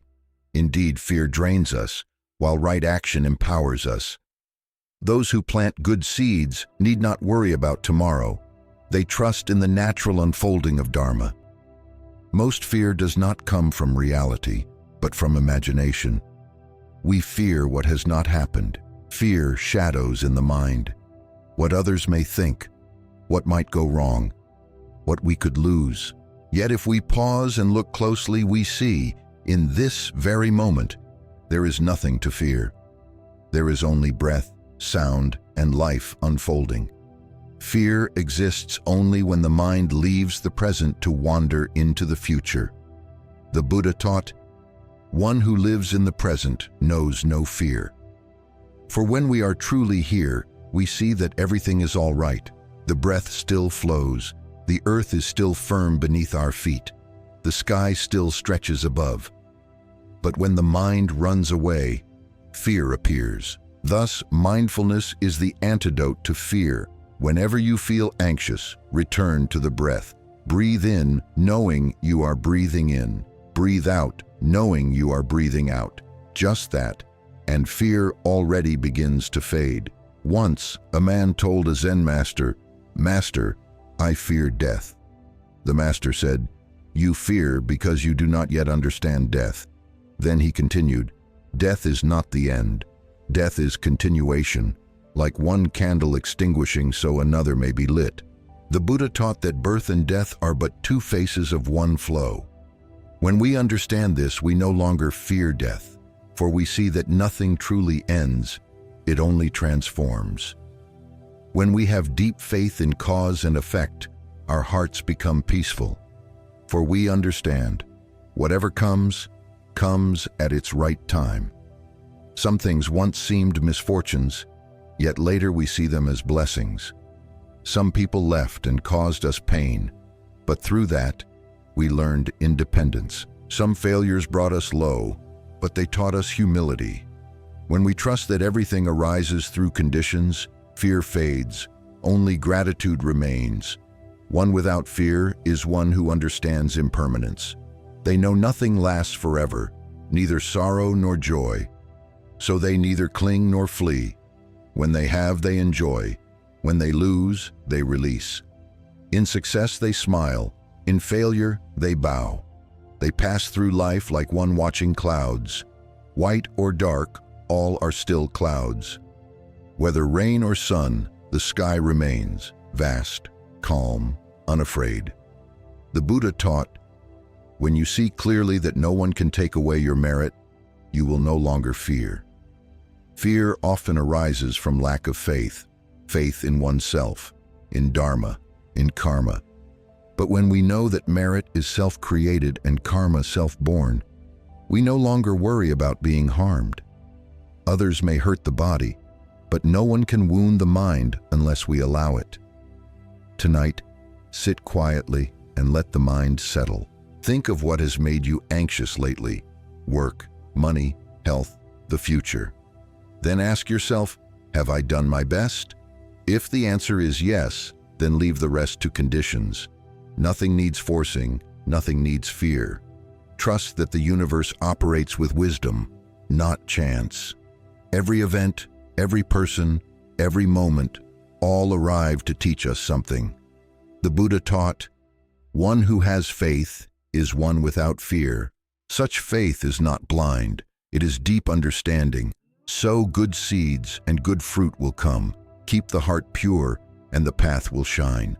The virtuous, even walking in the dark, need not fear, for their light comes from within. Tonight, Dharma in motion turns once more, bringing the lesson of faith and fearlessness, so that tomorrow, as we step into the world, we may smile and whisper, I do not know what tomorrow will bring, but I trust. If I live kindly today, tomorrow will be kind. And with that, my heart is already at peace. Throughout life, people seem always to seek validation. From childhood, we crave our parents' praise, our teachers' approval. Growing up, we want respect from peers, recognition from colleagues, acknowledgement from the world. Much of what we do, studying hard, working hard, speaking well, living well, is not always for happiness, but to prove, I am worthy. I have value. Yet the Buddha taught, one who knows who they are has nothing to prove. The need to prove ourselves means we still lack trust in ourselves. The more we strive to make others understand us, the more we lose our peace. For others' approval is like the wind. It comes and goes. When they praise, we are glad. When they criticize, we suffer. Thus our happiness dangles from their tongues. But the Buddha said, let your mind be like a mountain, unmoved by winds of praise or blame. The wise need no one to call them good, for they know their own path. Once, a man asked the Buddha, Blessed One, I do good deeds, yet people misunderstand me. What should I do? The Buddha smiled. When you plant a seed in the ground, you do not ask the earth whether it will sprout. You simply plant. Whether it grows or not depends on conditions. Such a simple saying, yet it pierces the heart. Our task is to live rightly. What others think is not our concern. Even the Buddha was slandered, misunderstood, opposed, yet he never defended himself. For he knew that people hear only according to their understanding. Explaining to one who refuses to listen only deepens suffering for both. Thus, silence is often the sign of wisdom. When we know we live in truth, praise is unnecessary. Peace arises on its own. One who needs to prove themselves still lives under others' gaze. They fear judgment, rejection, and blame. But the truth is, we can never please everyone. No matter how kind or skillful we are, some will still dislike us. No matter how hard we try, some will never see our worth. For each person views life through their own lens, and that lens may be clouded by ignorance, bias, or pain. The Buddha taught, one who sees their true nature no longer needs praise. For when we understand the illusion of self, we realize there is no I to defend or justify. All are but passing roles on the stage of life. When the play ends, all words of praise and blame fall away like dust. What remains is only the purity of our heart, whether it shines or not. In modern life, social media makes it easier than ever for people to fall into the cycle of validation. We take photos, write posts, share them, and wait to see how many likes we get. A small number can make us sad. A single negative comment can keep us awake all night. But when we let our worth depend on others, we hand them the key to our happiness. The Buddha taught, do not seek jewels in others' eyes, seek them in your own heart. When we release the need for approval, we begin to truly live. We do what is right because it is right, not because someone is watching. We help others out of compassion, not for gratitude. We learn, work, and give, not to prove, but to grow. Then our actions become light, for they are no longer burdened by the self. Someone once asked a Zen master, Master, how can I know I live rightly when no one acknowledges me? The master replied, if you sleep peacefully at night and wake without shame, that is living rightly. For inner peace is the only true measure of virtue. Praise may warm the heart, but only briefly. Peace of mind, however, is happiness that endures. Letting go of the need for validation does not mean apathy. It means knowing the difference between living rightly and pleasing others. Pleasing others is living according to them. Living rightly is living according to conscience and wisdom. When we do right yet are misunderstood, that is their karma. When we do wrong just to be loved, that is ours. The path of practice chooses the first, harder but freeing. The Buddha taught, if you try to please everyone, you will lose yourself. But if you stay true to yourself, you will find compassion for all. When we no longer need to prove ourselves, compassion naturally arises. We see that those who strive to prove themselves are suffering, afraid of being forgotten, of being unworthy, of being unloved. Seeing this, we no longer judge. We simply live in a way that spreads peace. Tonight, Think about the times you did something only to be acknowledged. A word, a choice, a gesture that did not feel true. Then ask yourself, would I still do this if no one praised me? That question awakens clarity. For when we no longer need to prove, we live more honestly, more freely, and more joyfully. The Buddha said, "Those who see their own worth no longer seek it in others." When we are content within, we need not display it without. When our hearts shine from inside, we need no one to light us. One who understands the Dharma is like the sun, shining whether seen or not, glowing whether praised or not. Tonight, Dharma in motion turns once again, bringing the lesson of release and self-trust, so that tomorrow, as we step into life, we may smile and whisper, "I no longer need to prove anything. I only need to live rightly, kindly, and with a clear heart. That is enough." Perhaps one of the deepest roots of human suffering is the habit of comparison. We look at what others have, then look back at ourselves and feel lacking. We see others praised, then feel small. From childhood, we were taught to be as good as others, so we grew up carrying an invisible race within. The Buddha taught, comparison is the root of envy, and envy is the root of suffering. When we understand this, we can stop and return to our own path. Each person is born with their own journey, their own karma, their own timing of ripening. Like flowers on a branch, not all bloom at once. Some bloom early, some late, some in sunlight, some in rain. Yet each has its own fragrance and beauty, its worth untouched by time. The Buddha taught, "Do not compare the scent of the lotus with the scent of the jasmine, for each is fragrant in its own way." In daily life, we are easily caught in unconscious comparison. We see someone succeed and think, "Why not me?" We see someone happy and think, "They're luckier." We see someone loved and feel we are missing something. But the more we compare, the more we lose joy, for our attention drifts outward, away from the blessings already here. The mindful person does not compare, they simply observe and smile. The Buddha taught, "Be content. The one who knows contentment is the richest of all." Contentment does not mean stagnation, but cherishing what is while still moving forward. When the heart is full, everything that comes is a gift. When the heart is empty, no amount is enough. The difference lies not in circumstance, but in vision. One may live in luxury yet feel hollow. Another may live with simple meals and feel peace. For one knows gratitude, the other comparison.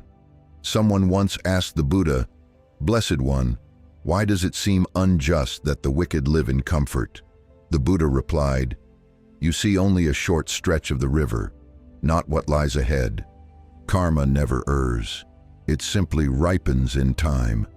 Some now enjoy old fruits, others are planting new seeds. Each path has its own length, its own bends. Comparing only confuses the heart. Instead of asking, 'Why do they have that?' ask, 'What am I sowing today?' When we compare, our gaze is outward. When we awaken, we turn inward. The wise do not care whether they are better than others, but whether they are better than yesterday. Each walks their own karmic road, and no one is truly above another. The wealthy may lack peace, the learned may lack wisdom, the eloquent may lack depth. An old story tells of two trees in a forest. One stood tall and straight, the other small and low. The little tree often felt sad, lamenting, "I wish I were tall too, so I could see the sun." The tall tree laughed and said, "And I wish I were shorter, so the wind wouldn't strike me so hard." Then one day, a great storm came. The tall tree broke, while the small one stood firm. Only then did the little tree realize, no one is greater than another. Each is born to live rightly in their own place. In life, there are times we must walk slower than others, not because we are lesser, but because our path holds more lessons to learn. Some must suffer to learn compassion, Some must lose to learn appreciation. Some must be alone to learn to return to themselves. Every experience has its reason. When we understand that, envy and resentment fade, and only gratitude remains. The Buddha taught, "Those who see others as mirrors to reflect upon themselves, not to envy, are wise." It means that instead of comparing, we can learn. Seeing goodness in others, we follow it. Seeing their mistakes, we reflect on our own. Then others cease to be rivals and become teachers. Life widens, and the heart softens. Those who learn from all situations, good or bad, are truly wise. Not comparing is also a form of letting go of the illusion that someone else is living a better life. We only ever see a fragment of another's story. We do not know how many tears they've shed or how many sleepless nights they've endured. Every smile may hide a wound. Every success may be the fruit of long, unseen endurance. When we realize this, we feel compassion, not envy.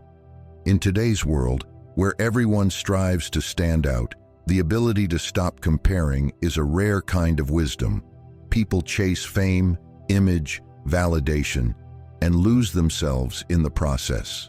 But those who understand the Dharma choose stillness, choose slowness, choose truth.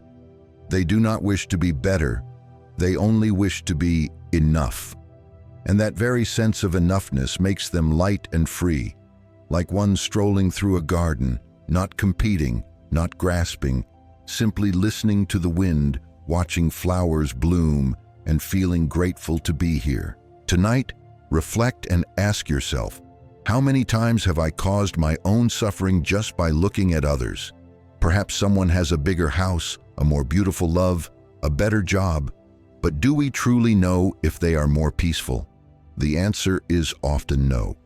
For peace is not about what we have, but how we feel about what we have. The Buddha taught, when the mind ceases to compare, the flower within blooms. When we stop measuring ourselves by others, we realize we have always been enough. That enoughness needs no witness, no approval, only the quiet acceptance that we are who we are, a flower blooming in its own season. Tonight, Dharma in motion turns once more, bringing the lesson of contentment and release from comparison, so that tomorrow, when we awaken, we may smile softly and say, I do not need to be like anyone else, only at peace with myself. I do not need to stand out, only to live sincerely, and in that, I am already at ease. Tonight, amid the quiet rhythm of breath, let us speak of gratitude, a gentle flower with the power to illuminate the whole heart. Many search everywhere for happiness and do not find it, simply because they forget that happiness has never left. It is still here, in every breath, in a loved one's eyes, in a simple meal, in the warm hand that still holds ours. But we often forget, running toward what we lack instead of pausing to honor what we have. The Buddha taught, one who is grateful is one who is wise. For only by deeply understanding impermanence do we see the worth of what is ordinary. When we know that this breath could be our last, we cherish each inhale, each exhale. When we know the person beside us is impermanent, we love them more, judge less. Gratitude not only brings happiness, it purifies and softens the heart. Someone once asked the Buddha, how can I live peacefully in a world of constant change? The Buddha replied, practice gratitude. For when we are grateful, we stop complaining. When we are grateful, we feel enough. When we are grateful, we no longer compare or blame. Each morning, to awaken, to breathe, to do good, that alone is a blessing. Few realize that waking up in a healthy body, having a roof over one's head, having someone to love, these are priceless gifts no wealth can buy. Someone once said, if each night before sleep you name 3 things you are grateful for, your life will change. Indeed, when we pause to look, we see countless blessings, a mother's message of care, a friend's listening ear, a colleague's quiet help. even a stranger's smile as we pass. When we live with gratitude, the world around us becomes gentle too. The Buddha taught, "Be grateful even for adversity, for it is what helps you grow." When we suffer, we often blame life or others. Yet as time passes, we realize that pain was our greatest teacher. Those who hurt us taught us about letting go. Those who betrayed us taught us where to place our trust. Those who left taught us impermanence. When we look at life through the eyes of gratitude, even suffering becomes a blessing. A Zen master once said, "When you can be grateful to those who make you uncomfortable, you have truly learned gratitude." For gratitude is not only for what is good, but also for what is difficult, because everything is a teacher. Without darkness, we could not know the value of light. Without suffering, we could not understand peace. Every challenge is a lesson wrapped in the robe of adversity. When the heart opens, everything becomes part of the path to awakening. Gratitude is also the root of compassion. When we are grateful, we cannot stay angry for long. When we are grateful, we cannot speak words that wound. When we are grateful, we become humble enough to see that others too are suffering and trying just as we are. Gratitude softens us, deepens us, and makes us gentle in the eyes of others. Those who live in gratitude radiate a warmth that brings peace to everyone around them. In the modern world, where people so easily forget, gratitude is precious. We eat a meal but seldom think of the farmer who planted, the worker who transported, the cook who prepared. We drink a cup of water yet forget the countless hands that have kept the source clean. Gratitude is not just saying thank you, but feeling deeply that nothing exists alone. Everything in life depends on everything else. With that understanding, we live humbly and lightly. The Buddha said, "One who is ungrateful closes the door to blessings. When we complain, our merit fades. When we give thanks, our merit grows." Each thank you we speak plants a wholesome seed in our hearts. That seed will bloom into flowers of peace and happiness. The grateful person does not wait to have much before feeling grateful. They are grateful even for little, for they know this very breath is already a gift. Tonight, sit quietly, relax your shoulders, inhale deeply, exhale slowly, then whisper, "Thank you, breath, for reminding me I am alive. Thank you, body, though imperfect, for allowing me to walk, work, love. Thank you to those who have journeyed beside me, even for a short while. Thank you to those who left, for they taught me to cherish the present." Each word of gratitude is a lamp that lights the heart. The Buddha taught, "A grateful heart is the most fertile soil for merit to grow." Those who live in gratitude are the richest of all, for they see blessings in every small thing. They do not need a grand house or great wealth, just to breathe, to live, to love. That is already boundless grace.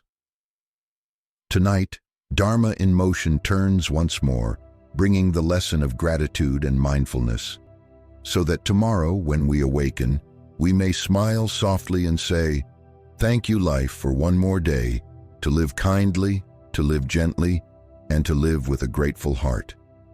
Amid the rush of modern life, people today seem always in a hurry. We hurry to wake, to eat, to work, to speak. We hurry to love, to anger, to grieve, to forget. And so life passes in restless motion, without a pause to truly live. The Buddha taught, "One who knows how to stop is one who walks the right path." For only when we stop do we see clearly. Only when we see do we understand. And only when we understand do we find peace.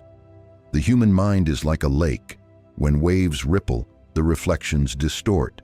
But when the water is still, everything becomes clear. So too with the mind, when it churns with worry, fear, gain and loss, right and wrong, we cannot see truth. Only when it becomes calm do we realize how simple, light, and peaceful life truly is.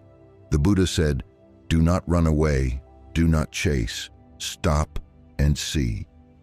Yet we fear stopping, thinking it means losing time, falling behind, being left out. But stopping is not standing still. It is returning. To stop is not to give up, but to find the right direction again. When the mind is restless, we must stop to breathe. When the heart is weary, we must stop to listen within. Stopping does not make us weak. It makes us strong, because only in stillness can we know what we truly need. Once, during a meditation teaching, someone asked the Buddha, "Blessed One, when I sit in meditation, my mind runs everywhere. How can I make it still?" The Buddha replied, "Do not try to hold the mind still. Simply watch it move and know it is moving." The man followed this and slowly discovered that peace does not come from forcing the mind, but from knowing it. For to see is to understand, and to understand is to be free from fear. The Buddha said, "There is no need to seek nirvana, for nirvana is found the moment you awaken." When the mind dwells fully in the present, all suffering dissolves. The past is memory. The future is imagination. Only the present is real. Yet strangely, we spend nearly all our lives in the unreal, regretting the past and fearing the future, while the only true home, the present, we abandon. When we rest in the present, we see how simple life truly is. A deep breath is happiness. A cup of warm tea in the morning is happiness. A breeze at the window, a bird's song, sunlight on our shoulder, all are miracles. But to see, we must stop. Those too busy, too restless, walk past life's most beautiful moments without ever knowing they were there.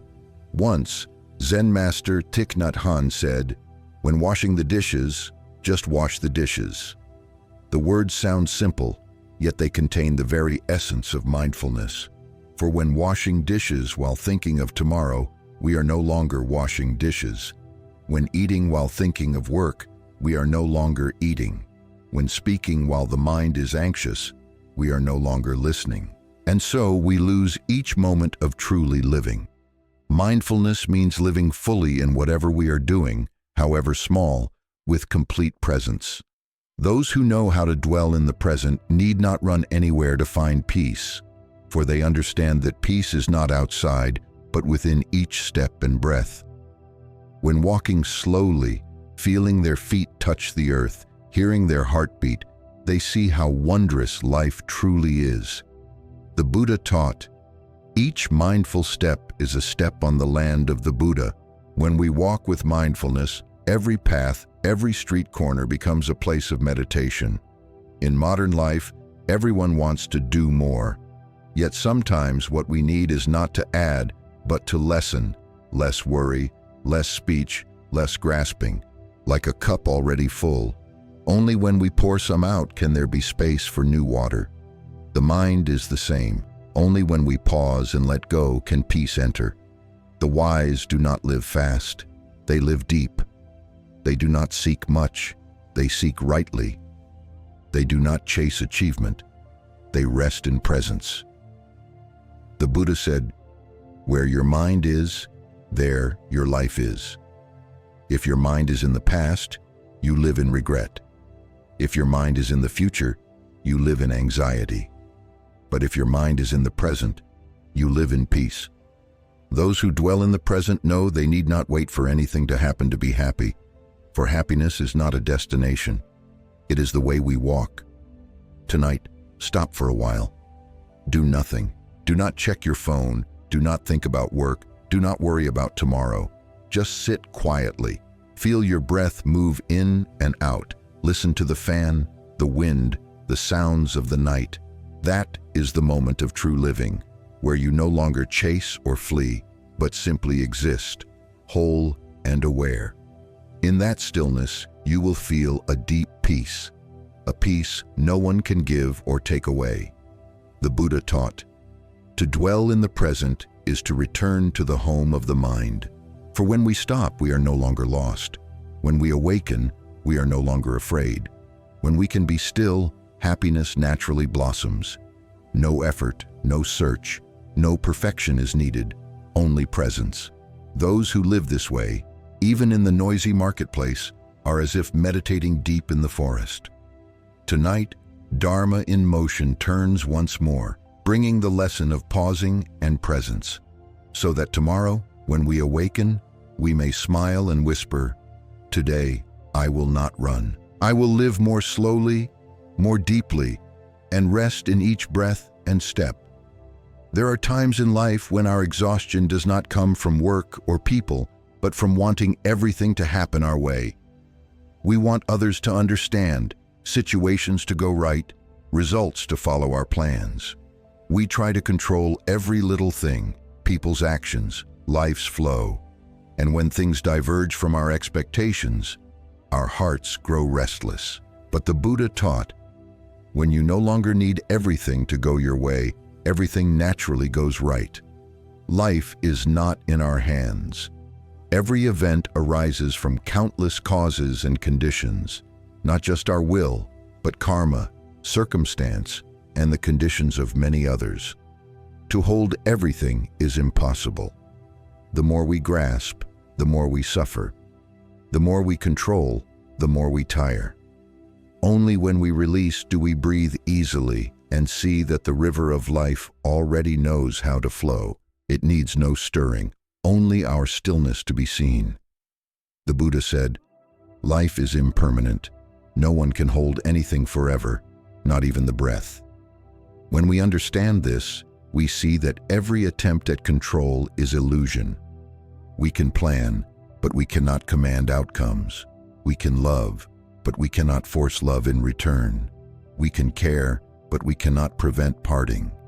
Life is not for grasping, but for understanding. Not for forcing, but for feeling. Someone once asked the Buddha, "If I do not control, will life not fall into chaos?" The Buddha replied, "No, it is precisely your need to control that makes it chaotic. For when we demand that everything bend to our will, we fight the natural flow. Like a fish swimming against the current, the harder it struggles, the more it exhausts itself. But when it yields, the water carries it effortlessly. Letting go does not mean giving up. It is trusting that life has its own wisdom. When we have done our best, the rest is for causes and conditions to decide. Letting go of control is the lesson of trust. Trust in karma, in timing, in the unfolding of the Dharma. Once the seed is planted, we only need to nurture it, not pull it to make it sprout. Flowers bloom when the sun is ready, neither early nor late. So too with life. Some things we long for take time to arrive, but when conditions ripen, they come naturally. Some things we wish to keep must leave, but when conditions fade, they go naturally. Holding on only burns the hand. Letting go, the heart feels light. A Zen master once said, "Waves rise only when the wind blows. When the wind stops, the waves calm. The mind is the same." When we stop trying to control, the mind stops wavering. When we stop fearing, life naturally flows. For most of our worries do not come from what happens, but from how we want it to happen. Life does not resist us, only our mind resists itself. In modern life, people strive to control everything: outcomes, emotions, others, even the future. Yet the more we try to control, the further we drift from peace. For nothing is certain, and all things change moment by moment. The wise do not seek to control impermanence. They learn to move with it, like a rower, not fighting the current, but following its flow while keeping direction. The Buddha taught, "Live like water, soft, flexible, always finding a way." Water does not choose high or low, does not compete, does not boast. It simply flows, and therefore never runs dry. Those who let go of control live like water, not resisting, not forcing, simply following causes and conditions while keeping their hearts pure. Wherever they go, they bring coolness. Whatever they face, they remain at peace. Letting go of control also means releasing the need for things to be different. We often suffer because we refuse to accept what is. We want the past to have been better, the present to be otherwise, others to change. But the Buddha said, everything is just as it is. When we stop wishing for different, we begin to see that as it is already enough. Letting go is not weakness. It is a sign of deep trust. Trust that even if we do not yet understand, everything is unfolding exactly as it must for our growth. Someone once said, when we stop trying to control everything, life begins to flow as lightly as breath. Indeed, letting go of control is returning to the natural rhythm of the universe. Trees do not worry about blooming. Flowers do not cling to their petals. The sky does not rush to dawn. The night does not struggle to darken. All unfolds in perfect harmony through cause and condition. We need only live rightly, act kindly, keep our hearts good, and let life take care of the rest. Tonight, sit quietly. Close your eyes and think of something you are trying to control. A person, a relationship, an outcome, a fear. Take a deep breath in, exhale slowly, and whisper within, I have done my best. Now I let it be free. You will feel a gentle lightness spreading through your body. For letting go takes nothing away. It only returns freedom to others and to yourself. The Buddha taught, letting go is the shortest path to peace. For only when we stop trying to control can we truly live. Only when we stop fearing loss can we truly love. Only when we stop grasping can we truly hold. Those who let go are not those who abandon, but those who understand. Nothing ever truly belonged to them. Tonight, Dharma in motion turns once more, bringing the lesson of trust and surrender, so that tomorrow, when we awaken, we may smile softly and say, I need hold on to nothing. I will live sincerely, do what is right, and let life flow, for everything is happening just as it should. There is something strange about human life. We often love others more easily than we love ourselves. When someone is sad, we know how to comfort them. When someone errs, we forgive them. Yet when we ourselves make mistakes, we criticize, punish, and speak harshly within. We forget that we too are beings deserving of compassion. The Buddha taught, if you do not know how to love yourself rightly, you can never truly love anyone else.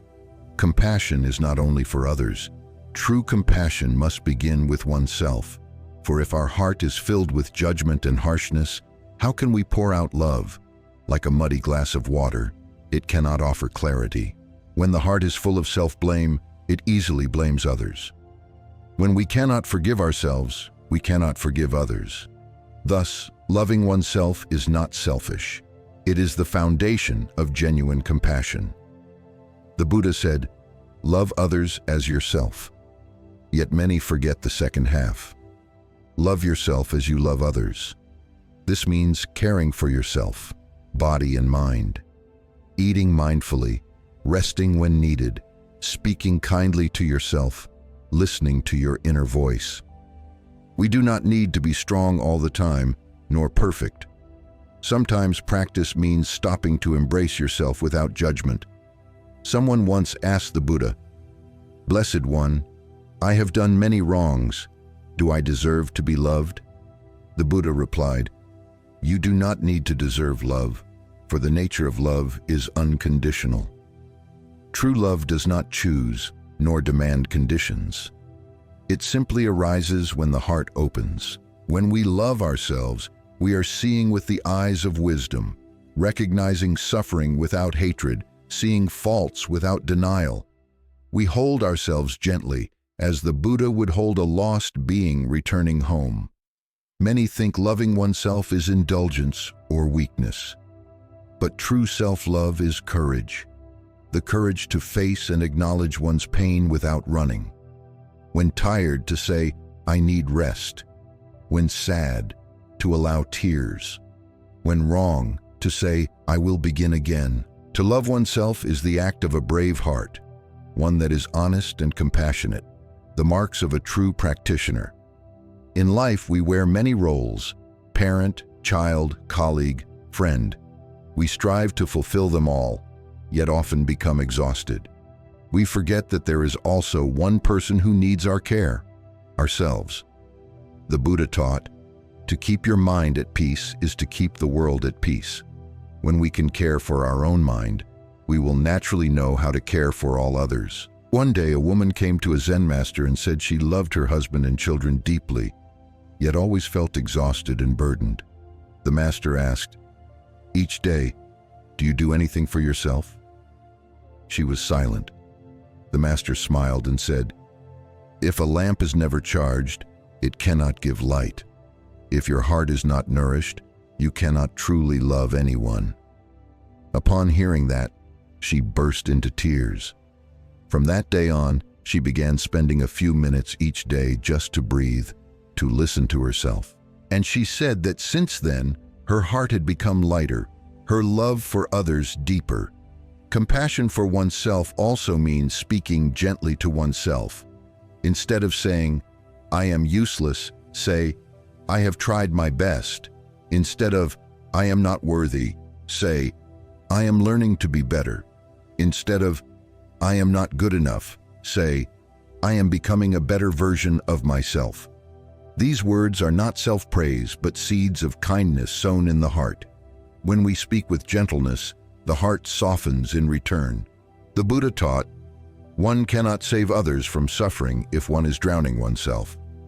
Therefore, loving oneself is the foundation for helping others. When we are filled with wholesome energy, our very presence becomes a gift. We need not speak much. Simply being there with a peaceful heart, others can feel it. True compassion is never separate from self-compassion, for they are one and the same flow. Tonight, place your hand over your heart and take a deep breath. Feel its rhythm, the beat of life itself, a reminder that you are still being given the chance to love, to learn, to live. Whisper softly, "Thank you, body, for carrying me through all these years. Thank you, soul, for not giving up, even after pain. Thank you, self, for continuing to try, even when no one sees." Each word of gratitude toward yourself is a deep medicine for healing. The Buddha said, "This body is a boat. Keep it steady to cross the river. Those who truly love themselves do not let body or mind be drained. Do not sink into exhaustion. Do not forget small joys. They care for the body through rest, and for the mind through meditation, through breath, through a warm cup of tea, through a quiet afternoon. That too is practice. Practice in every gentle breath, every small act of love. Compassion for oneself also means ending comparison, ceasing the urge to be like someone else. For the Buddha never taught us to become another person. He taught, return to yourself, for within you is the Buddha. When we understand that we need not be perfect, need not prove, need not win, we begin to be free. And in that freedom, compassion naturally blooms. Tonight, Dharma in motion turns once more, bringing the lesson of love and understanding, so that tomorrow, when we look into the mirror, we may smile softly and say, I do not need to be anyone else. I only need to love myself, be gentle with myself, and walk slowly on the path of awakening. Modern life trains us to move fast. We eat fast, talk fast, work fast, love fast. Even anger comes fast. Everything happens so quickly that we no longer realize we are living like machines, running, but not truly feeling. The Buddha taught, when you run, happiness runs after you. When you stop, happiness can finally arrive. Sometimes, what we need is not to do more, but to slow down. To live slowly is not laziness or delay.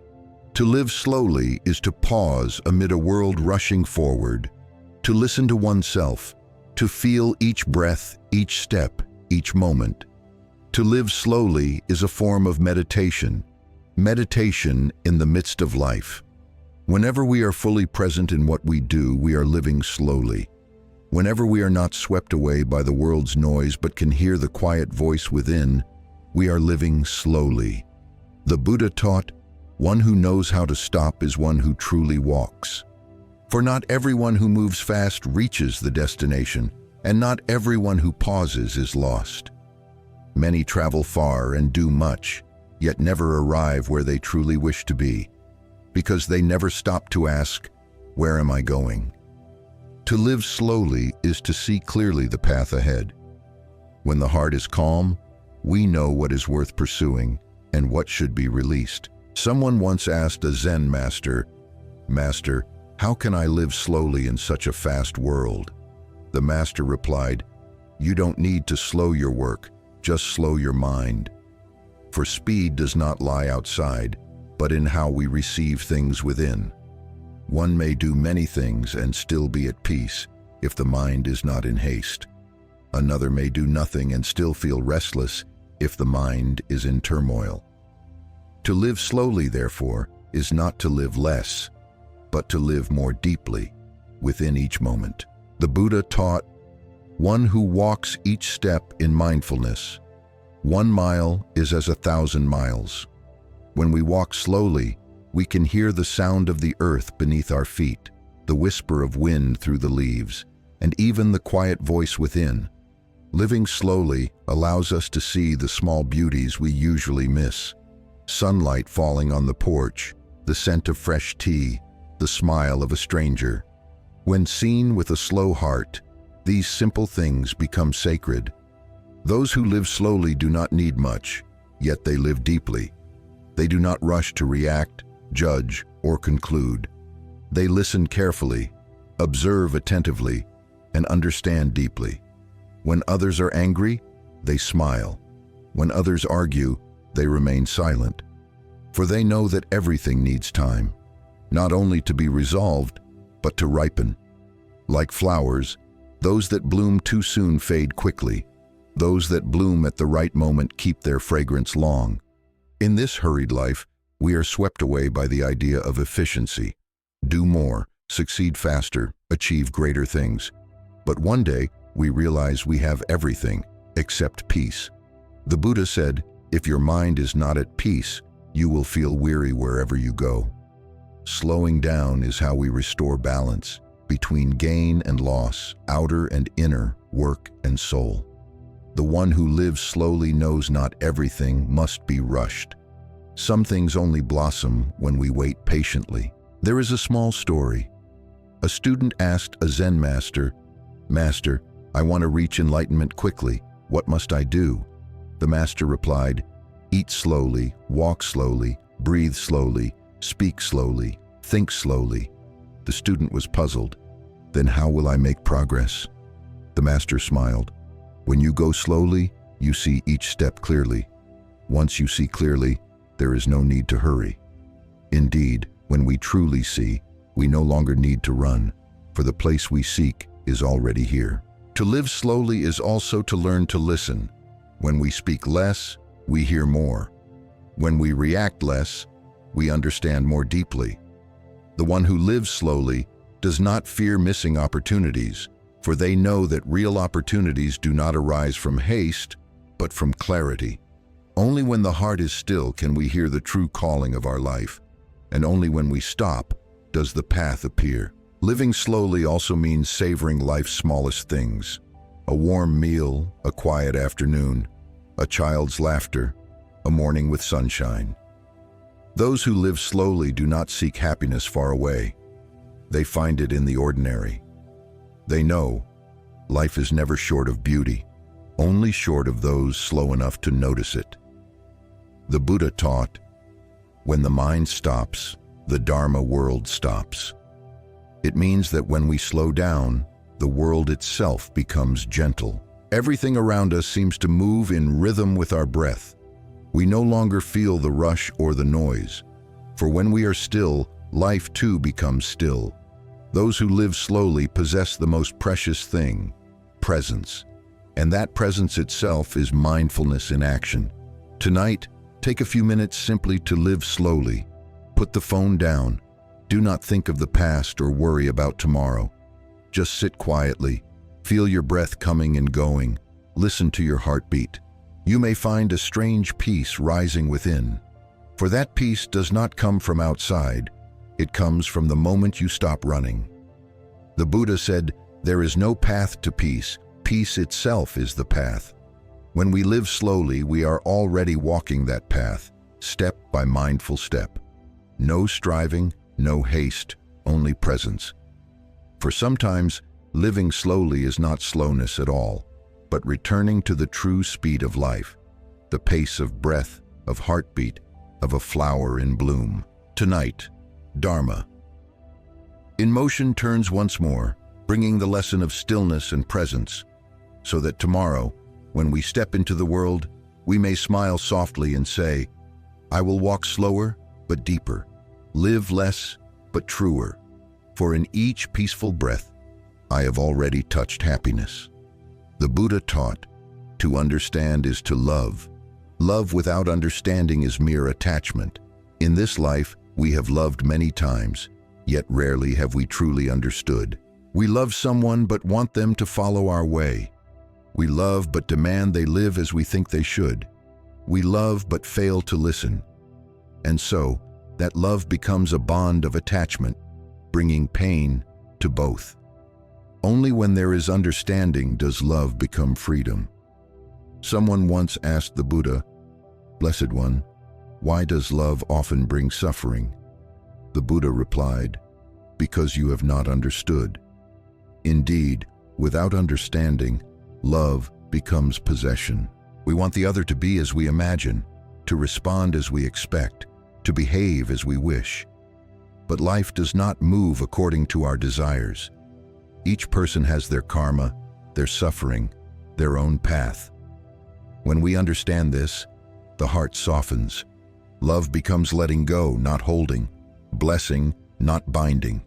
Understanding means seeing others with the eyes of wisdom, not merely through emotion. When we realize that every being carries an untold story within their heart, we judge less, hurry less, and cease trying to fix others. Instead, we listen.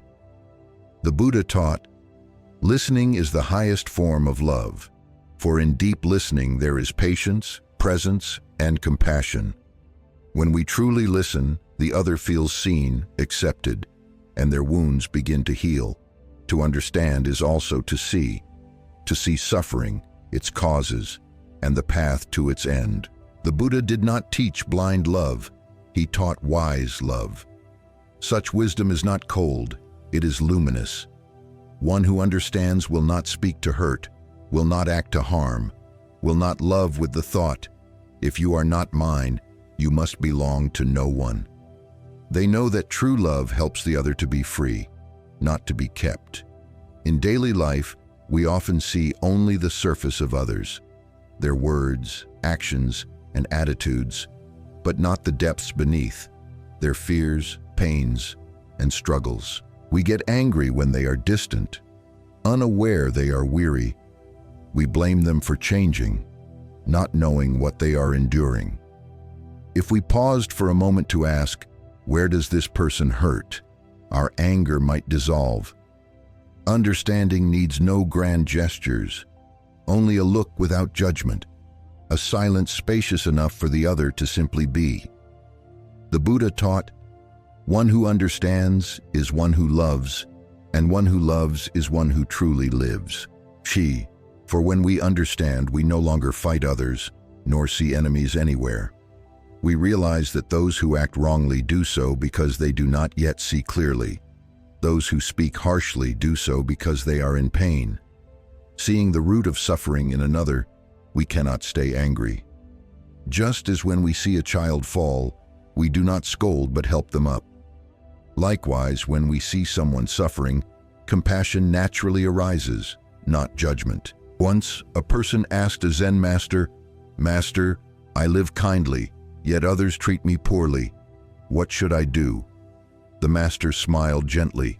"They act so because they are suffering. When you understand their suffering, you will no longer suffer because of them." That simple answer carries the essence of compassion.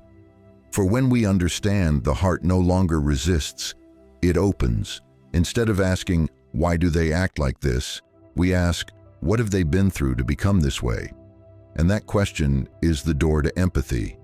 Understanding is also about looking within ourselves. For often people do not understand us because we have not yet understood ourselves. We feel anger but do not know its cause. We feel sadness but cannot name its root.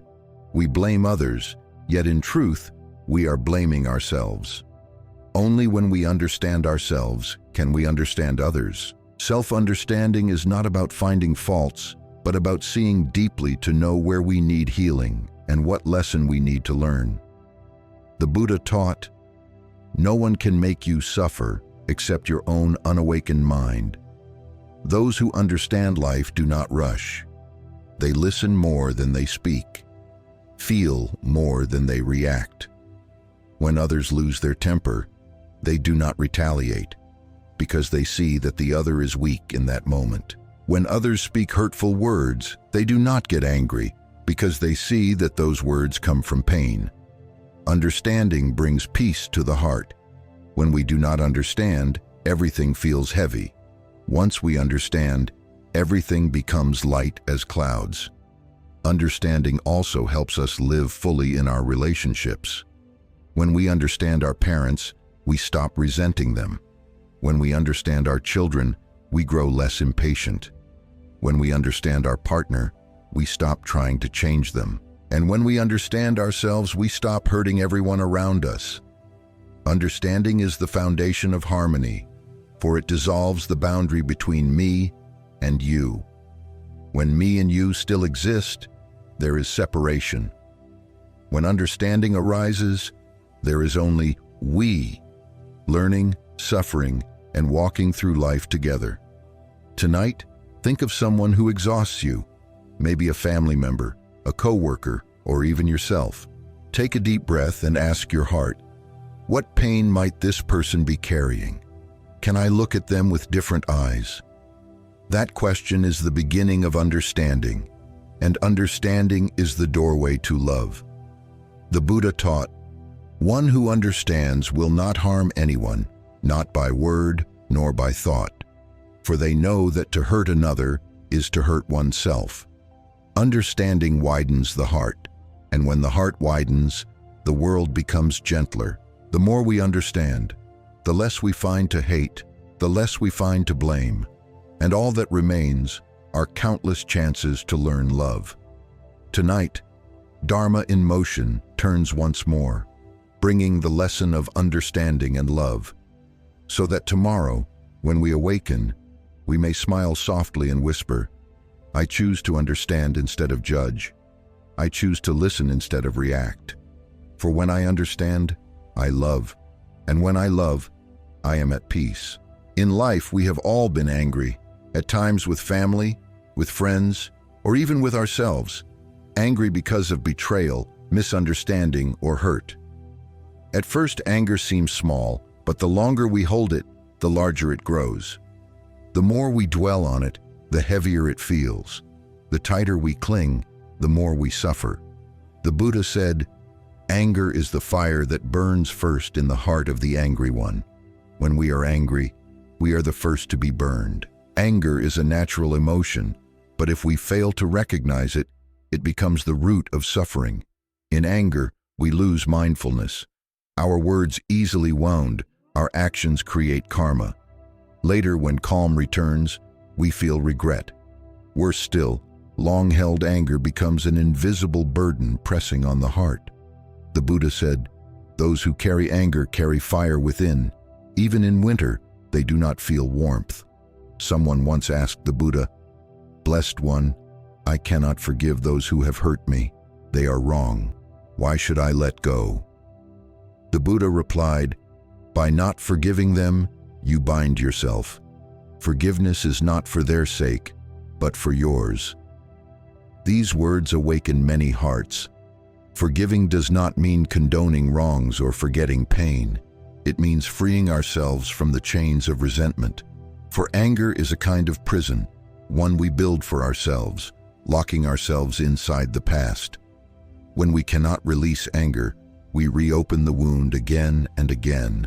Each thought of that person is like salt rubbed into a scar that never heals. But when we let go, the pain loses its power. Letting go is not weakness, it is strength. For only those who have grown can forgive. The unwise believe that anger repays harm. The wise know that anger only multiplies suffering. The Buddha said, "Hatred is never ended by hatred, only by compassion." There is an old story. A man once suffered deep insult. Burning with rage, he came to the Buddha and asked, "Teach me how to take revenge without creating karma." The Buddha smiled gently and asked, "If someone offers you a gift and you refuse it, to whom does the gift belong?" The man answered, "To the giver." The Buddha said, "So too, if someone insults you and you do not accept it, the words remain with them." Such simple words, yet they blow away the clouds of anger. Those who do not receive are free. In life, we cannot always avoid hurt, but we can choose our response. If we answer anger with anger, we bring that poison into our own hearts. If we choose to understand and to love, we pour the cool water of wisdom over the flames. The Buddha taught, to be angry at someone is to hand them control over your mind. When we are angry, we give our power away. Their words disturb our sleep. Their face stirs our pain. Their presence shakes our peace. Where then is our freedom? Letting go of anger does not mean forgetting. It means seeing differently. When we understand that those who hurt us are themselves in pain, compassion arises. For only those who suffer cause suffering. Seeing this, our hearts soften. Instead of anger, we feel empathy. Empathy for their ignorance, for their confusion. And when compassion appears, anger disappears, as darkness vanishes when light shines. Forgiveness is the gift we give ourselves. It does not change the past, but it transforms how we live with it. When we forgive, we are not denying what happened. We are simply saying, "I no longer wish to suffer because of it." To forgive others is to free them. To forgive ourselves is to free ourselves.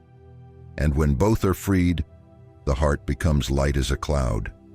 The Buddha said, "If you hold a burning coal to throw at another, you are the one who gets burned first." Anger is just the same. We hold it tight, hoping to harm another, yet only our hands are scorched. Only by setting the coal down do we see how long we have been burned. To let go of anger is to lay down that coal. No one can do it for us. Only we can choose peace. Someone once asked a Zen master, "How can I stop being angry?" The master replied, "Do not try to stop. Simply look at it with the light of mindfulness. When anger arises, breathe deeply and recognize it. I am angry. Do not speak. Do not act. Just breathe and watch the feeling as if you were watching a passing cloud. The cloud comes and goes, but the sky remains. So it is with anger. It is not real. When we watch it, it fades. When we react, it grows. The wise observe, the unwise strike. Tonight, think of someone you have been angry with, a friend, a relative, perhaps yourself. Breathe in deeply, breathe out slowly, and whisper within, "I understand. I no longer wish to suffer. I let go." You may not forgive instantly, but even the intention opens the door to peace. Forgiveness is a journey, sometimes long, but every step along it is precious. The Buddha taught, when you forgive, you return to your true self. For anger steals your freedom, your peace, and your very being. When you forgive, you return to the pure nature within. The mind becomes like a still lake, reflecting the moonlight. No waves, no murk, only clarity and calm. Tonight, Dharma. In motion turns once more, bringing the lesson of forgiveness and freedom. So that tomorrow, when you awaken, you may smile softly and whisper, "I am no longer angry. I choose love. I choose peace." For peace is the reward of those who let go. In today's noisy world, people often mistake loudness for strength. They believe that speaking louder shows confidence, reacting quickly proves courage, and expressing emotion openly means honesty. Yet sometimes, silence itself is the truest form of strength. The Buddha taught, "One who can keep a calm mind amidst storms is stronger than one who conquers 1,000 armies." For the hardest victory is not over others, but over oneself. Emotions are part of being human. Everyone feels joy, sadness, anger, fear, love, and hate. But when we let emotions control us, we lose self-mastery. Like a sailor on a vast sea, if we cannot hold the helm, the waves of emotion can sweep us far away. Some lose sleep over a single harsh word. Some carry resentment for months over a fleeting look. Some lose their peace over small wounds.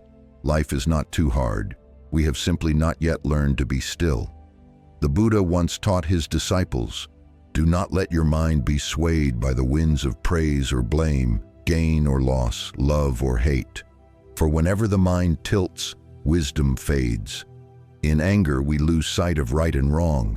In sorrow, we forget what we have.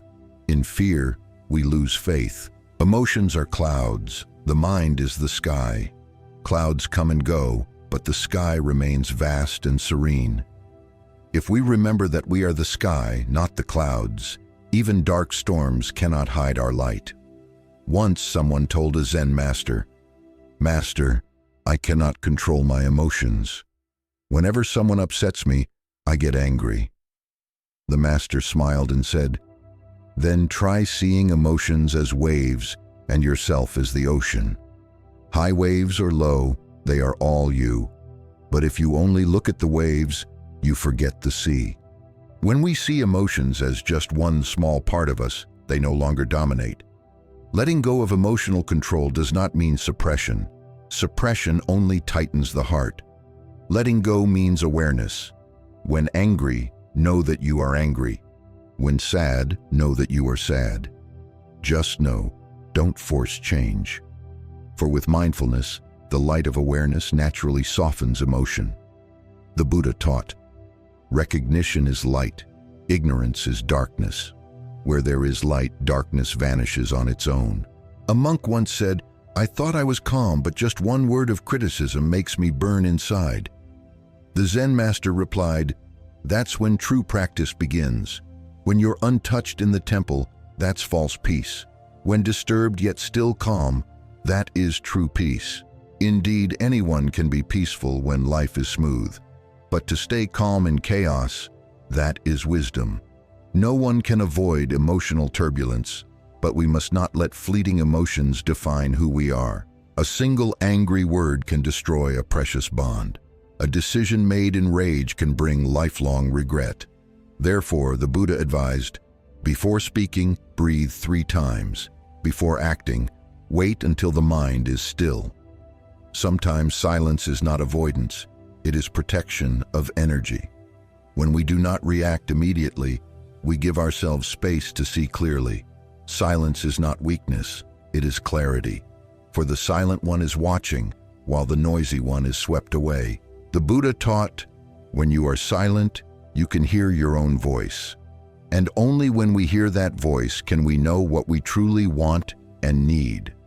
Silence is the art of the wise.